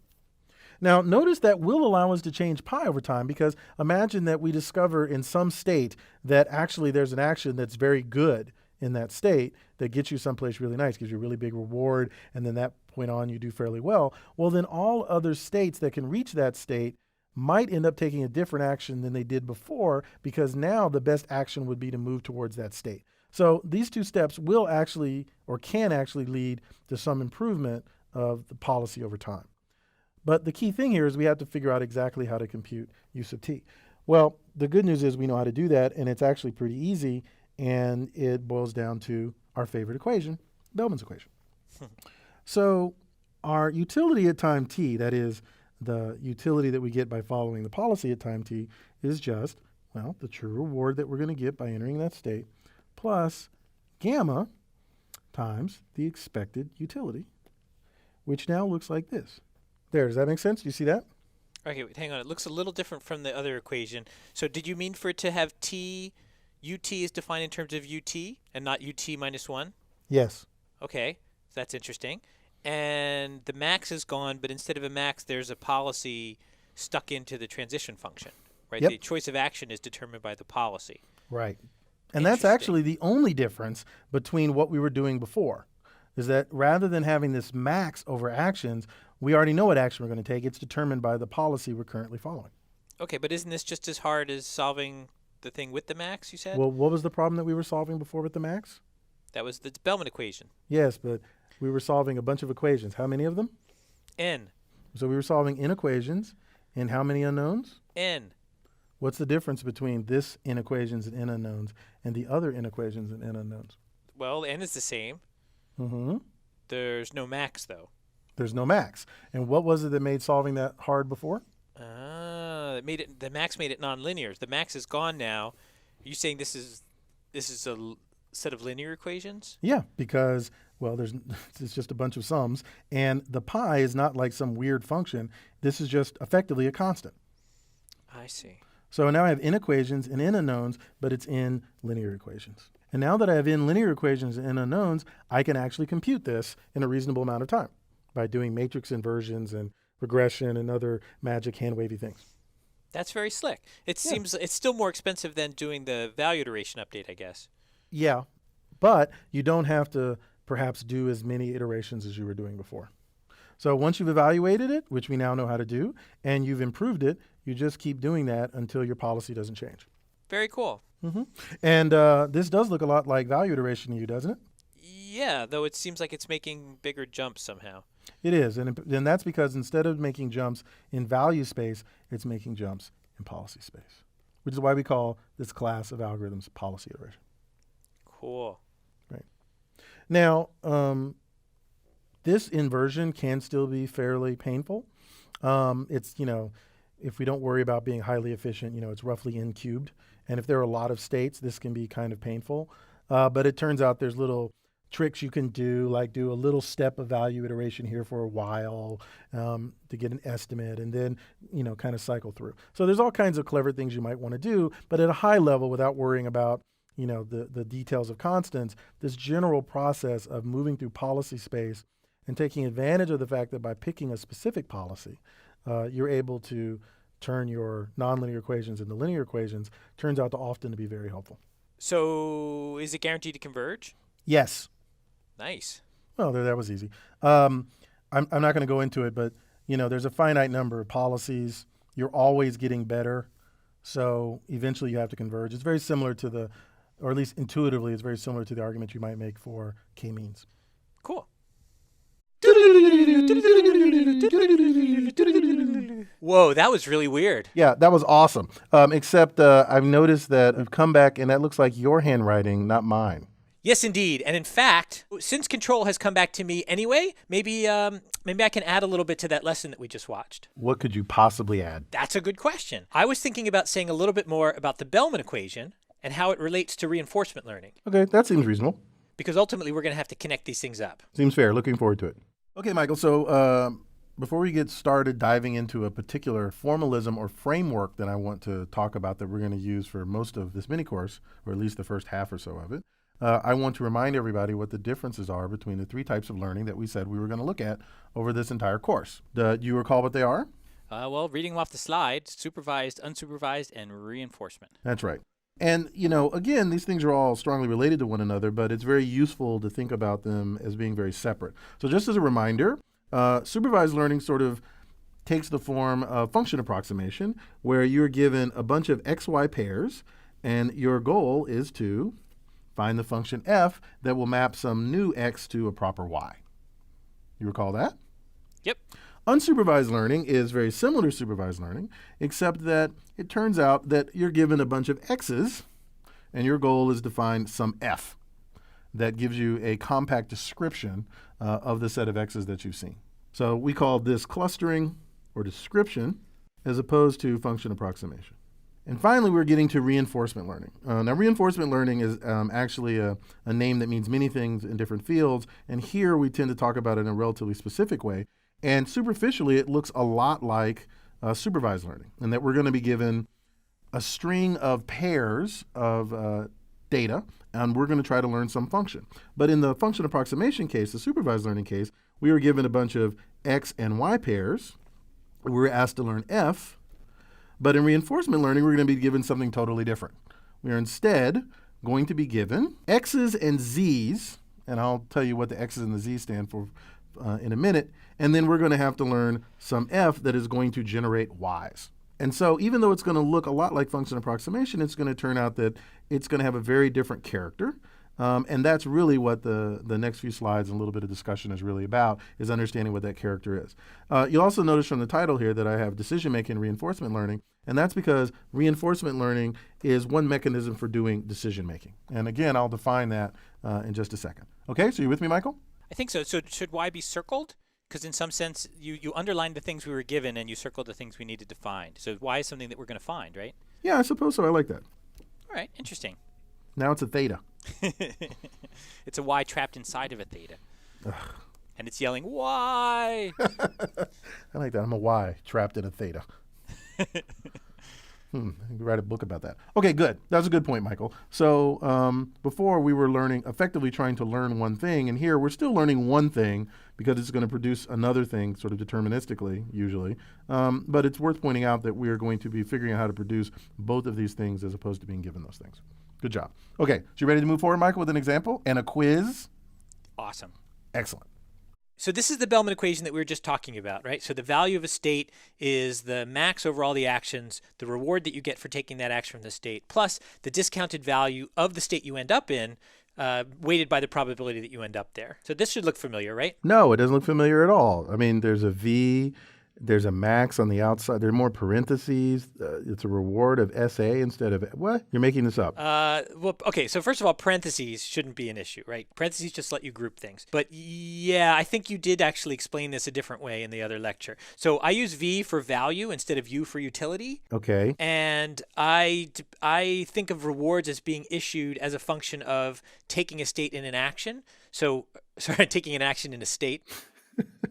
Which is to say that you're in some state of the MDP. So in particular, if we're in some state S and we take some action A, we get some reward for having done that, RSA. And then we land in some new state S prime. I guess that is different than how you were talking about it before. Yeah, but when we went over the definition of an MDP, I did point out that you could think of reward as a function of state, or as a function of state in action, or as a function of state action and next state, and they were kind of all mathematically equivalent. So this is what we're going to be doing for the rest of this class. We're going to be talking about it this way. Yeah, I'm used to thinking about V as being the value function. So I think I'm going to slip into it no matter what. We might as well just switch to it. Okay, so we're going to do V's, we're going to do R, S of A's, but everything that we learned before in our Scooby-Doo flashback still holds now. Yeah. It's just it's notational difference, and otherwise it really leads you to the same stuff. Okay, we shall see. So what the Bellman equation is supposed to represent is the sequence of rewards received by an agent that's hopping around in the world. It starts off in state S1, it takes action A1,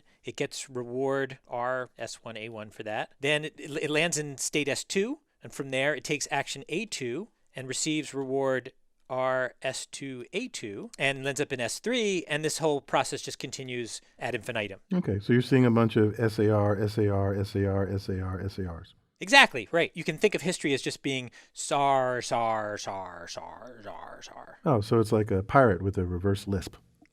Yeah, I guess that's one way to think about it. So, so when we talk about the value of this sequence, it's almost as if what we're talking about is the value given that we start off in some state S. Mm-hmm. And we notice that eventually that we're going to get to some new state S, and that value can also be represented by this value function. And so that's what gives us this recursive form, that the value of the next state can be plugged in to represent the infinite rest of the sequence. Sure. That's sort of the whole point. Okay, I buy that. Cool. All right, so we're going to now try to mess this up a little bit by thinking about infinity a slightly different way. As bigger or smaller? Just starting it in a different place. Okay.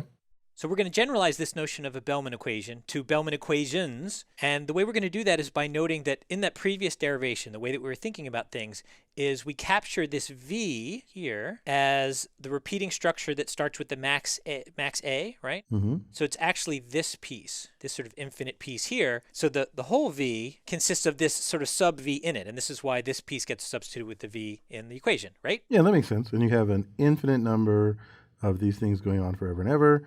And I noticed an infinite number of left parentheses and not enough right parentheses. Oh, no, this right bracket has traditionally represented the balancing of all left parentheses. Oh, right. That's from Lisp. Yeah, it's just a shorthand. Nice Lisp. Lisp. See? Lisp. Nice. Nice Lisp reference. Thanks. So, but the thing is, because this is an infinite sequence, there's actually a number of other ways that we can group this infinite sequence. So let me draw another one. Okay. So we can also group the infinite sequence here and notice that it repeats like this. So this expression after the max, the starting from the R and then moving forward, repeats again here. And so we can actually make a new equation that depends on that substructure repeated. So let me write that out. So the idea is that we can actually just give a name to this big outer brace. So we'll call it QSA, and we'll say that it's equal to RSA plus the discount factor times the sum over next possible states, the probability of getting there, times max A2, or next max, of, and then there's that repeating structure again. So we can just plug in Q of S prime A prime for that. This gives us another Bellman equation that instead of starting at the S point, kind of starts after the action has started. Well, wait. If it starts after the action has started, why isn't it Q of A? Ah, okay, that's a fair question. So how could we have written the Q value of an action, the Q value of this point in the sequence, this way, that the reward for leaving that state and taking that action plus the discounted value of the future. What's the problem with this? Well, I see two problems. One is kind of mathematical and one is sort of semantic. So mathematically, it doesn't make sense because where did the S come from? In R of S, A. Yeah, this is an unbound variable, right? So that's an error. We can't have that. And the second is when you actually write it that way, so here you're arguing that Q is like V? Yeah. Right? So you're asking me what the qual view of A is, but the value of an action is meaningless except in the presence of the state where you're taking an action. That's exactly right. So in particular, we're conditioning our reward on both the state and the action. So there doesn't really make sense to even be able to talk about what our future value is going to be if we don't really know where we started. So the idea here is that we start in some state S, we take action A, and then we proceed ever after. Mm-hmm. Okay, so that makes sense. All right, so here's a summary of what we were just talking about. We actually have these two different forms of the Bellman equation. One V, which we can think of as standing for value, and one Q, which we can think of as standing for quality. But mostly they're just letters from the end of the alphabet that we made up names for. So you had U for utility, this is V for value, and Q for quality. But anyway, the point is that these are just expressions that represent different pieces of this overall sequence of states and rewards and actions. Okay, so I got two questions.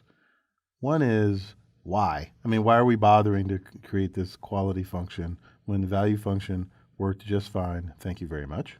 And my second question, well, I'll ask the second question after you give me a satisfactory answer to the first one. So why? So, in some sense, because they're both equally good. But in fact, what's going to turn out to be the case is that this Q form of the Bellman equation is going to be much more useful in the context of reinforcement learning. And the reason for that is we're going to be able to take expectations of this quantity using just experience data.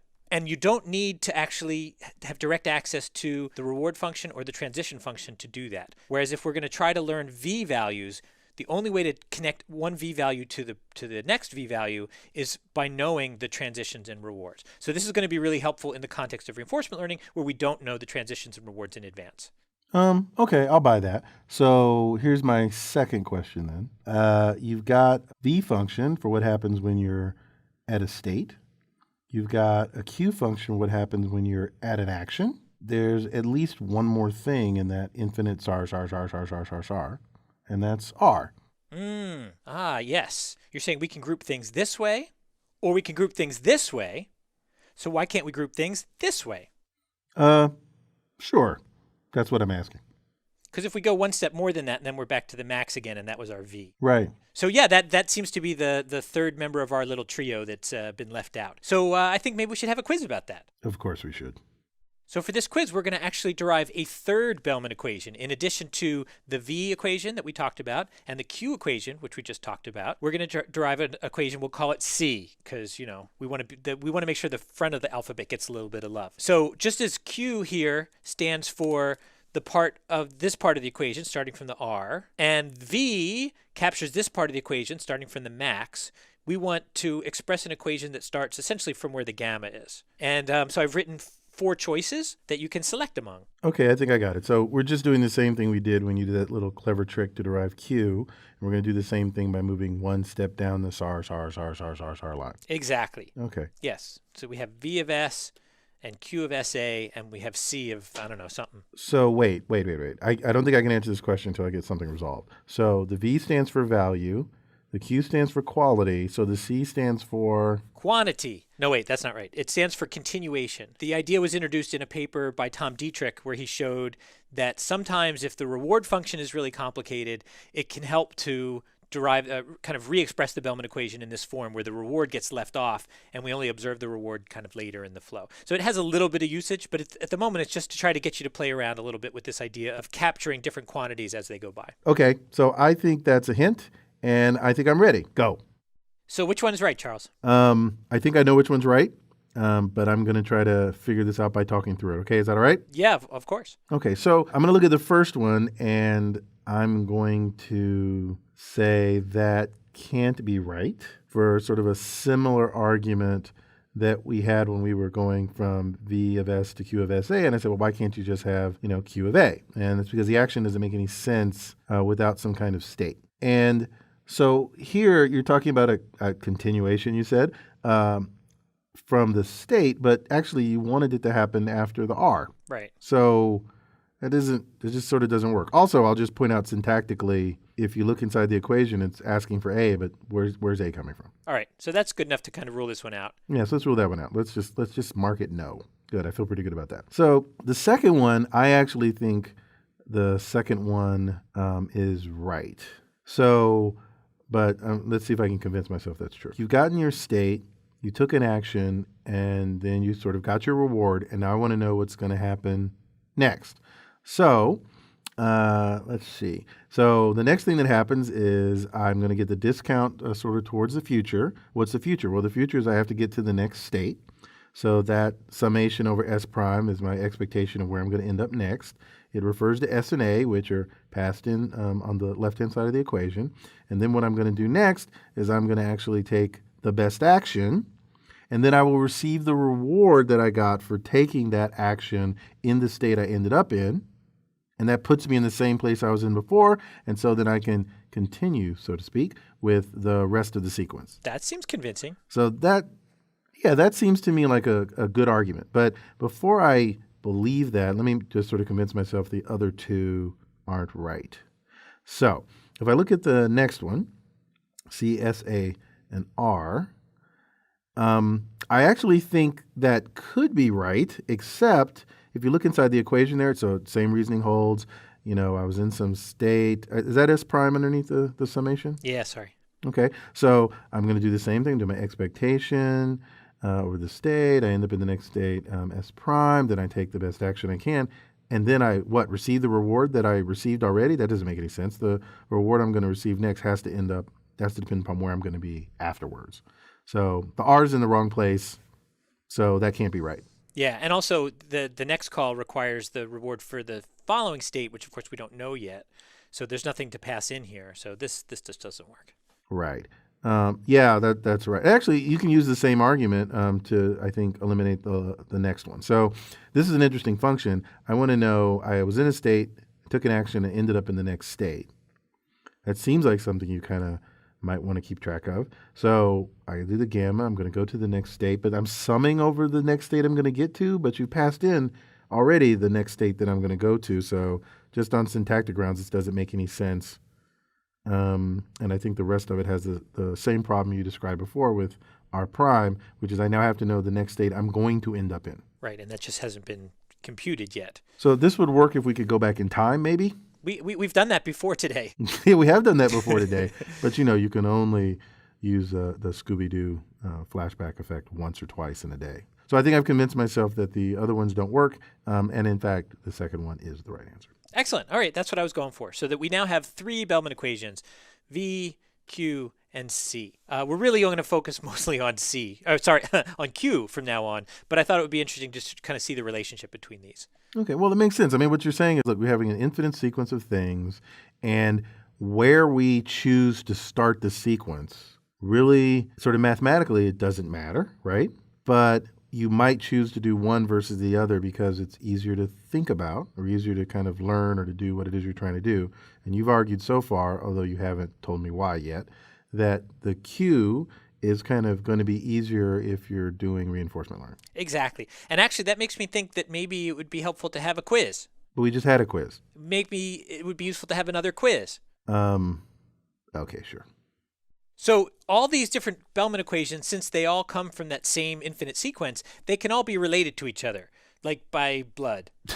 Whose blood? Well, I'm hoping not yours. So, and this is why. So what I want you to do is actually fill in, how do you express the V function in terms of here, say the Q function? How do you express the V function in terms of the C function? In each row here, it's how you express that function in terms of the other 3. The Q in terms of the 3 and the C in terms of 3. And I'll do some to get you started. Ta-da. Oh, that's really cool. So why can't I just do that in every single box? No, because you have to express the Q function in terms of the V function for this box. Okay, that's fair. Should I write the equations up there again, or do you know them well enough by now? I think I'm okay without the equations being up there. I can always just, go back to the previous video. Good point. Anyway, I've been taking, notes all along, as have all of our students who are watching this now. I don't doubt that for a minute. Good. I doubt it forever. All right. Okay, so I think I understand. I'm going to now have to write V in terms of Q using magic, and V in terms of C, and Q in terms of V, assuming that's possible, and Q in terms of C, and so on and so forth. All right, so let's go. You ready to fill some of these in? You might not know all of them right off the bat, but I think we can piece them together. Okay, well, if we're going to work together, I think we can do a pretty good job here. Well, can I ask you a question first? Sure. Do you know the answers? No, but I'm confident that they exist. Okay, good. So let's work this out. So I do think I know one of them, and it's really easy. Okay. So the one that I'm going to do that's really easy is writing V in terms of Q. Excellent choice, sir. Right. So if you think about the equation, which we have conveniently not written on the screen, the value is immediately a max over actions. So I think it's just the max over actions of Q of S comma A. Yeah, exactly so. Very good. So one way of saying that is that the true value of a state is just, you're going to take the best action. Yeah, and so that also gives a nice interpretation of what Q values are, right? Sort of it's the value of each of the actions you could take in the state, the best of which is the one we're actually going to take. Right, exactly. So I think there's a similar argument to make for C. So I guess, I don't know where you want to put the max, but I guess what I'm thinking of is, you had a state followed by an action, and that gives you Q. But in C, you have sort of a state followed by an action and a reward. So C is happening after the reward. Right. So it should be the reward that you get plus C. Right. So is that right? That makes sense, right? Yeah, that feels right to me. Now, so one thing that's interesting already is that that means if we have C and we want V, we still need to know the reward function. But if we want V and we know Q, we don't need any other special knowledge about the way the model works. The Q values kind of encapsulate all that we need in terms of, at least for computing V. Okay, but that's because, let me just see I understand that. I think you're right. That's a cool insight. But basically, we need to know what the reward was after we did the state. So okay, that makes sense. We have to kind of keep that with us. All right, I buy that. Okay, so let's see what happens in some of the other boxes. All right, so this is harder for me because I think doing V in terms of Q and C is easier because it's the future. V is like the first thing before the future comes along, and Q and C captures the next set of things in the sequence. But here, I guess I want to know how that's going to work. Well, I like the way that you started when you thought about this box here. Mm-hmm. You said that the V equation starts with max A. Well, what does the Q equation start with? Good.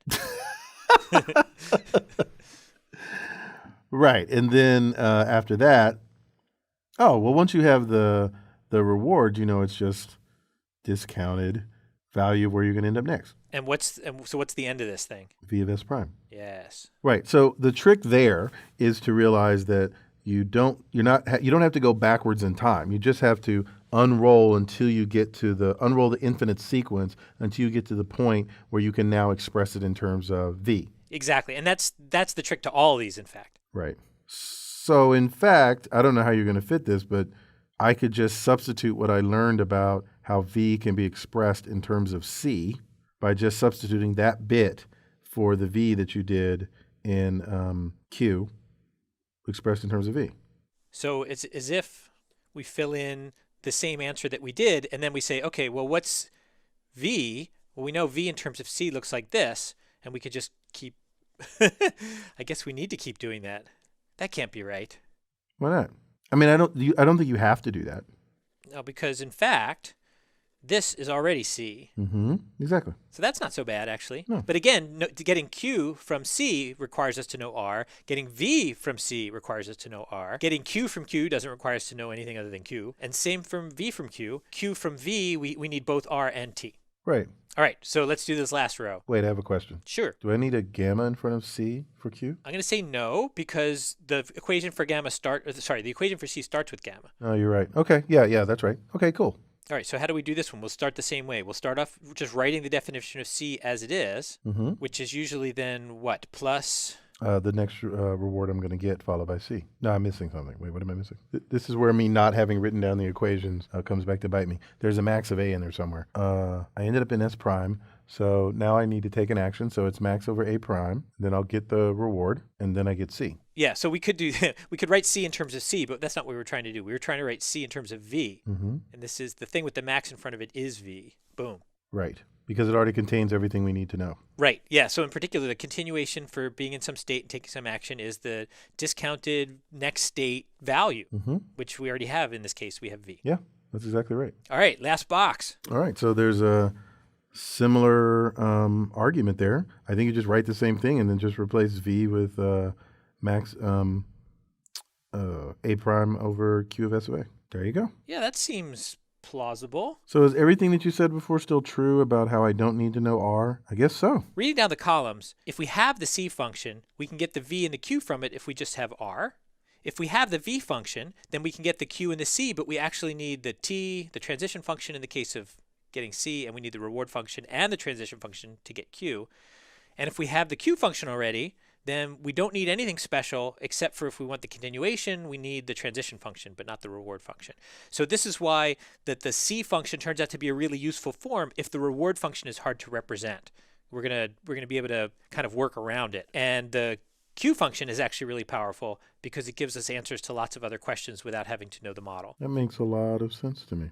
Okay, that's good. That's really cool. So what we should do next, I think, is talk through how we can actually make a reinforcement learning algorithm out of this idea. I like that. All right, so this seems like a good time to stop and ask ourselves, what have we learned? Okay. Oh, you're asking me? I am indeed. I'm sorry. Okay. Well, that's not a problem. I think I know the answer. So the first thing is we relearned everything that we learned from the MDP lesson before. So we learned all about Scooby-Doo MDPs. I don't think that's a kind of MDP. It is now. We should write a paper, quick. And so that included things like what are states and transitions and rewards and so forth, right? Right, I think. Anything else? Well, I think we learned a bunch of new things.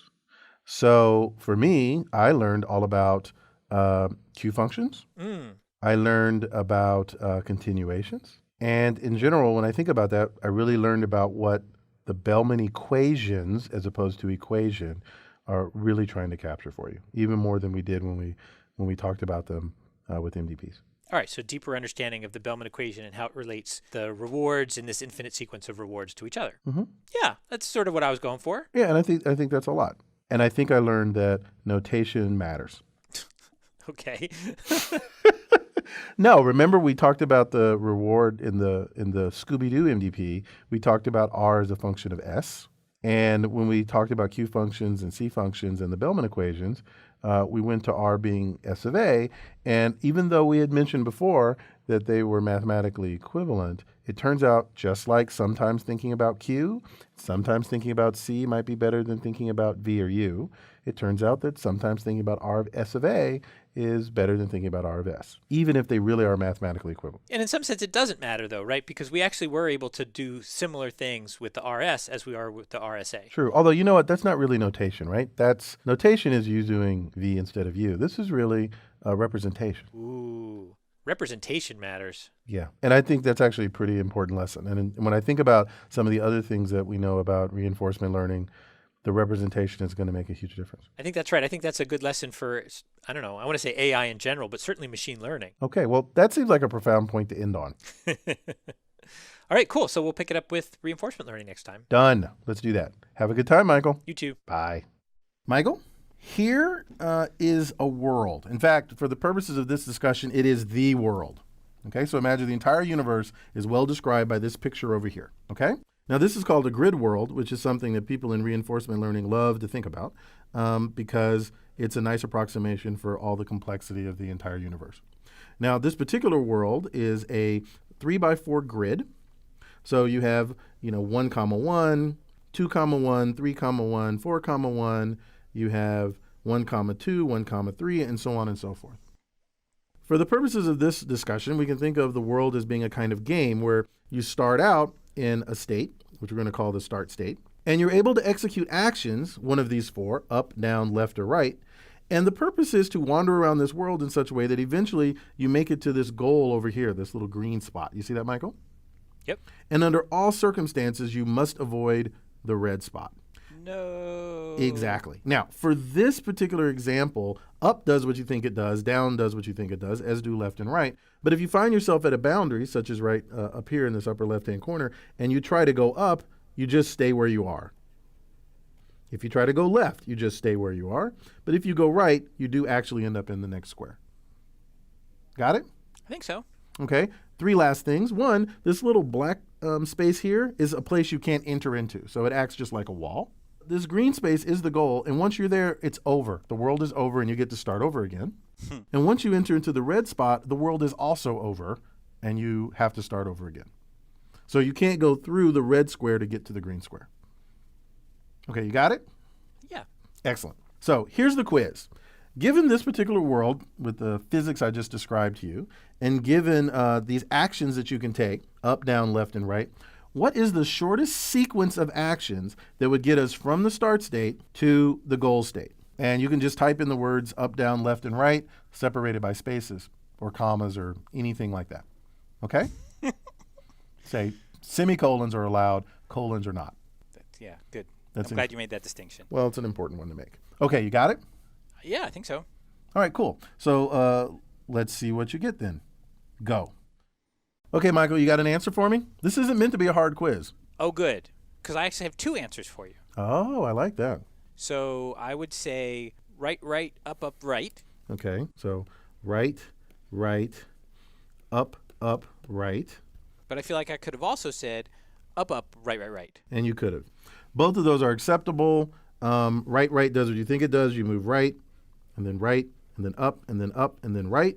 And that takes 5 steps. Or you could have gone up, right, which would also taken you 5 steps. So that's pretty easy, right? Yeah, I thought so. Right. So yes, either of these would be correct. We're going to stick with this one in particular since they're equal, so we got to pick one of them. Though this does point out something that often in a decision problem like this, there are in fact multiple answers or multiple optima. If I can tie it back to our randomized optimization discussions. Okay, so you got the quiz, you got the world, you understand what you can do here. Yes? Yep. Okay, cool. Now I'm going to throw in a little wrinkle.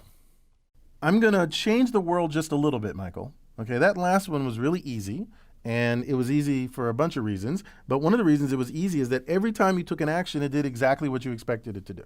Now I want to introduce a little bit of uncertainty or stochasticity into the world. So let me tell you exactly what that means. When you execute an action, it executes correctly with probability of 0.8. So 80% of the time, if you go up, it goes up, assuming you can go up. If you say down, it goes down, assuming you can. Left, it goes left. Right, it goes right. Got it? Yeah. Now, 20% of the time, the action you take actually causes you to move at a right angle. Now, of course, there are two different right angles you could go to. If you go up, you could go either left or right at a right angle. And so that 20% gets distributed uniformly. Okay? Does that make sense? Yeah, I think so. And so if you're in the start state and you try to go up, then there's a 10% chance that you would attempt to bump into the wall, Yes. and then you just stay where you are, I guess. Right. So if you decide to execute the up action here, you have a 80% chance of moving up. You have a 10% chance of moving to the right. And you have a 10% chance of moving to the left, but of course you would bump a wall and you would end up right back where you started. Got it? Yeah. Okay, good. So here is my quiz question for you, Michael. As you recall, we came up with two sequences, and the one that I decided to keep was up, up, right, right, right. My question to you is, what is the reliability of the sequence up, up, right, right actually getting you from the start to the goal given these probabilities, this uncertainty? And so we're just going to try that sequence and ask whether or not it actually got us to the goal. Exactly. And when I say reliability, I really mean what's the probability of it actually succeeding. Interesting. Okay. All right. So let's see if we can figure out the answer. You ready? I'm ready. All right. Go. Okay, Michael. Do you have an answer? I have an answer indeed. Okay. What's the answer? Okay, maybe I don't have an answer indeed, but I have the ability to compute one. Okay. I'm doing some math. So why don't you walk me through the math you're doing? I got 0.32776. That is correct, Michael. Woohoo!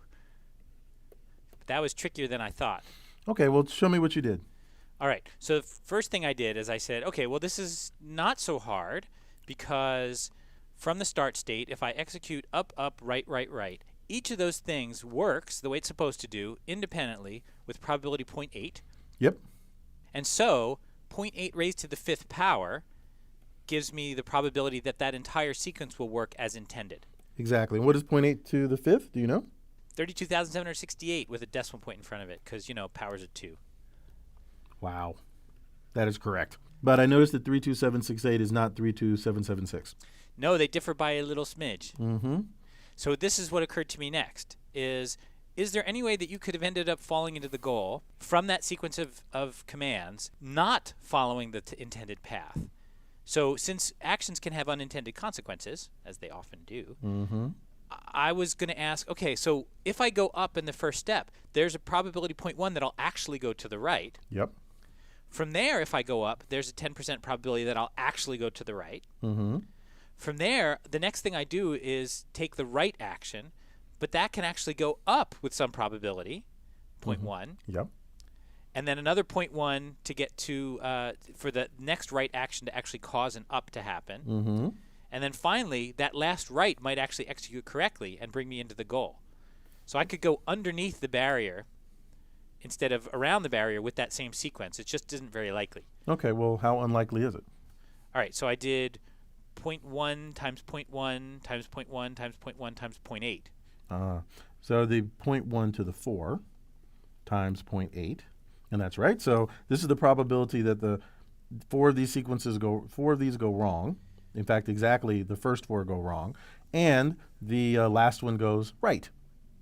Right. And that's equal to some very, very small number, and when you add it up, you end up with 0.32776. In fact, that's equal to 0.00008.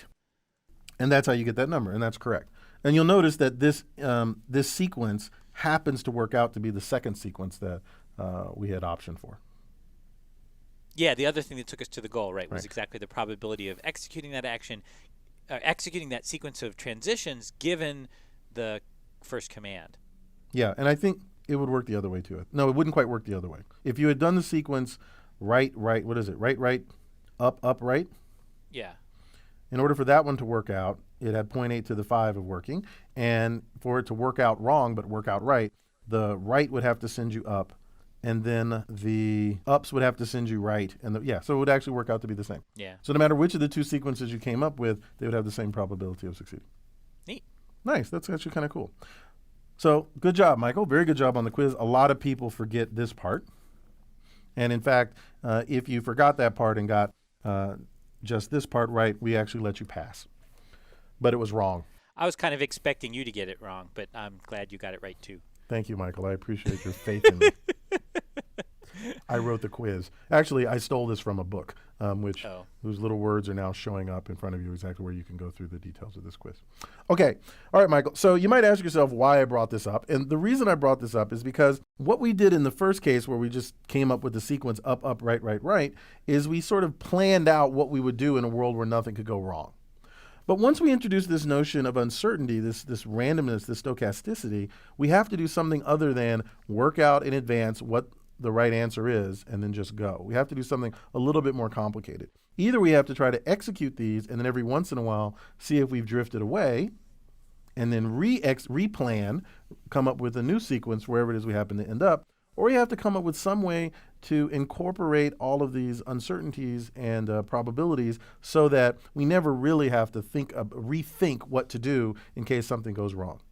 So what I'm going to do next is I'm going to introduce a framework that's very common that people use as a way of capturing this stuff capturing these uncertainties directly. Okay? You ready? Yeah. Excellent. So this is the framework that we're going to be using through most of the discussions that we'll be having, at least on reinforcement learning, at least single agent reinforcement learning. And it's called the Markov decision process. This should sound familiar to you, Michael. Well, you did say we were going to talk about decisions. That's true. And we need a process for making decisions. And we're going to introduce something called the Markovian property as a part of this discussion. And I'll tell you exactly what that means in a moment. So I'm just going to write out this framework and tell you what it is and what the problem it produces for us. And then we're going to start talking about solutions through the rest of the discussion. So a Markov decision process tries to capture worlds like this one by dividing up in the following way. We say that there are states, and states are a set of tokens that somehow represent every state, for lack of a better word, that one could be in.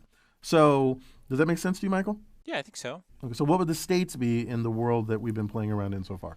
So the only thing that differs from moment to moment is where I guess I am, like which grid position I'm in. So I feel like each different grid position I could be in is a state. Maybe there's a state for being successfully done or unsuccessfully done. That's possible, but let's stick with the simple one. I like that one because that's really, I think, easy to grasp. So there are at least, of all the states one could reach, there's 4 times 3 minus 1 since you can never reach the state. Although we could say it is a state, we just happen to never reach it. So at most, if we just think of this grid literally as a grid, there are something like 12 different states. And we can represent these states as their XY coordinates, say. We could call this the start state as, say, 1, 1, which is sort of how I described it earlier. We could describe the goal state as 4, 4, and say this is how we describe our states. Or frankly, it doesn't matter. We could call these states 1, 2, 3, up to 12. Or we could name them Fred and Marcus. It doesn't really matter. The point is that they're states, they represent something, and we have some way of knowing which state we happen to be in. Okay? Sure. Okay. All right, so we got states. So next is what's called the model or the transition model. Sometimes people refer to it as a transition function. And basically, it is a function of 3 variables. It's a state, an action, which I haven't defined for you yet, and another state. In fact, since I haven't defined what an action is for you yet, let's skip that and actually do define actions for you. So the third part of our model are actions. Actions are the things that you can do in a particular state. So what would the actions be in this world? Well, the 4 different decisions I could make were the up, down, left, and right. Though it's maybe a little confusing because I think those were also the 4 possible outcomes. That's true. Well, no, there were other outcomes. You could stay where you were. Right. So these are actually the actions. These are the things that when I'm in a given state, I'm allowed to execute. I can either go up, go down, go left, or go right. You'll notice that, as I described before, there was no option not to move. But there could have been, and there could have been other actions like teleport, or there's anything that you can imagine. But the point is that your action set represents all of the things that the agent, the robot, the person, or whatever it is you're trying to model is allowed to do. Now, in its full generalized form, we tend to think of the set of actions that one can take as being a function of state, because there are some states you can do some things, and some states you can't do those things. But most of the time, people just treat it as a set of actions, and the actions that aren't allowable in a particular state simply have no effect. All right, so we understand states, they're the things that describe the world. We understand actions, those are the things that you can do, the commands you can execute when you're in particular states. And what a model describes, what the transition model describes, is in some sense the rules of the game that you're playing. It's the physics of the world. So it's a function of three variables: a state, an action, and another state, which, by the way, could actually be the same state. And what this function produces is the probability that you will end up transitioning to state S prime, given that you were in state S and you took action A. Got it? I think so. So the S prime is where you end up, and the SA is what you're given. So you plug these three in. Oh, I see, and you get a probability out. But the probabilities have to add up to 1 if you sum it up over all the S primes. Right. That's exactly right. So, for example, if you think about the deterministic case where there was no noise, then this is a very simple model. If I'm in the state, the start state, and I take the action up, then what's the probability I end up in the state immediately above it? Was that a 0.8? No, when we first started in the deterministic world. Oh, that was probability 1. Right, and what would be the probability you ended up in the state to the right? Probability 0. Right. In fact, the probability that you end up in any of the other states is 0 in the deterministic world. Now, what about the case when we were in the non-deterministic world where an action would actually execute faithfully only 80% of the time? If I'm in the start state and I go up, what's the probability that I end up in the state above? That was 0.8. Right. What's the probability I end up in the state to the right? That was 0.1. And what's the probability I end up where I started? That was also 0.1. Right. And 0 everywhere else. And that's just sort of the way that it works. So the model really is an important thing. And the reason it's important is it really does describe the rules of the game. It tells you what will happen if you do something in a particular place. It captures everything that you know about the transition of the world, what you know about the rules. Got it? Did you call it physics before? I called it the physics of the world. Huh. These are the rules that don't change. But they're very different from real-world physics. Well, yeah, although they don't have to be. I mean, in some sense, you could argue that a Markov decision process, what we've described so far, these three things, in fact, do describe the universe. The states are, the positions of all the atoms, the positions and velocities of all the atoms in the universe. The transition models, as you do take certain actions in the world, whatever they are, how the state of the universe changes in response to that. And the actions are whatever those set of actions can be. And it can be probabilistic or it's not probabilistic? It can definitely be probabilistic. Transition models are, by their very definition, probabilistic. Gotcha.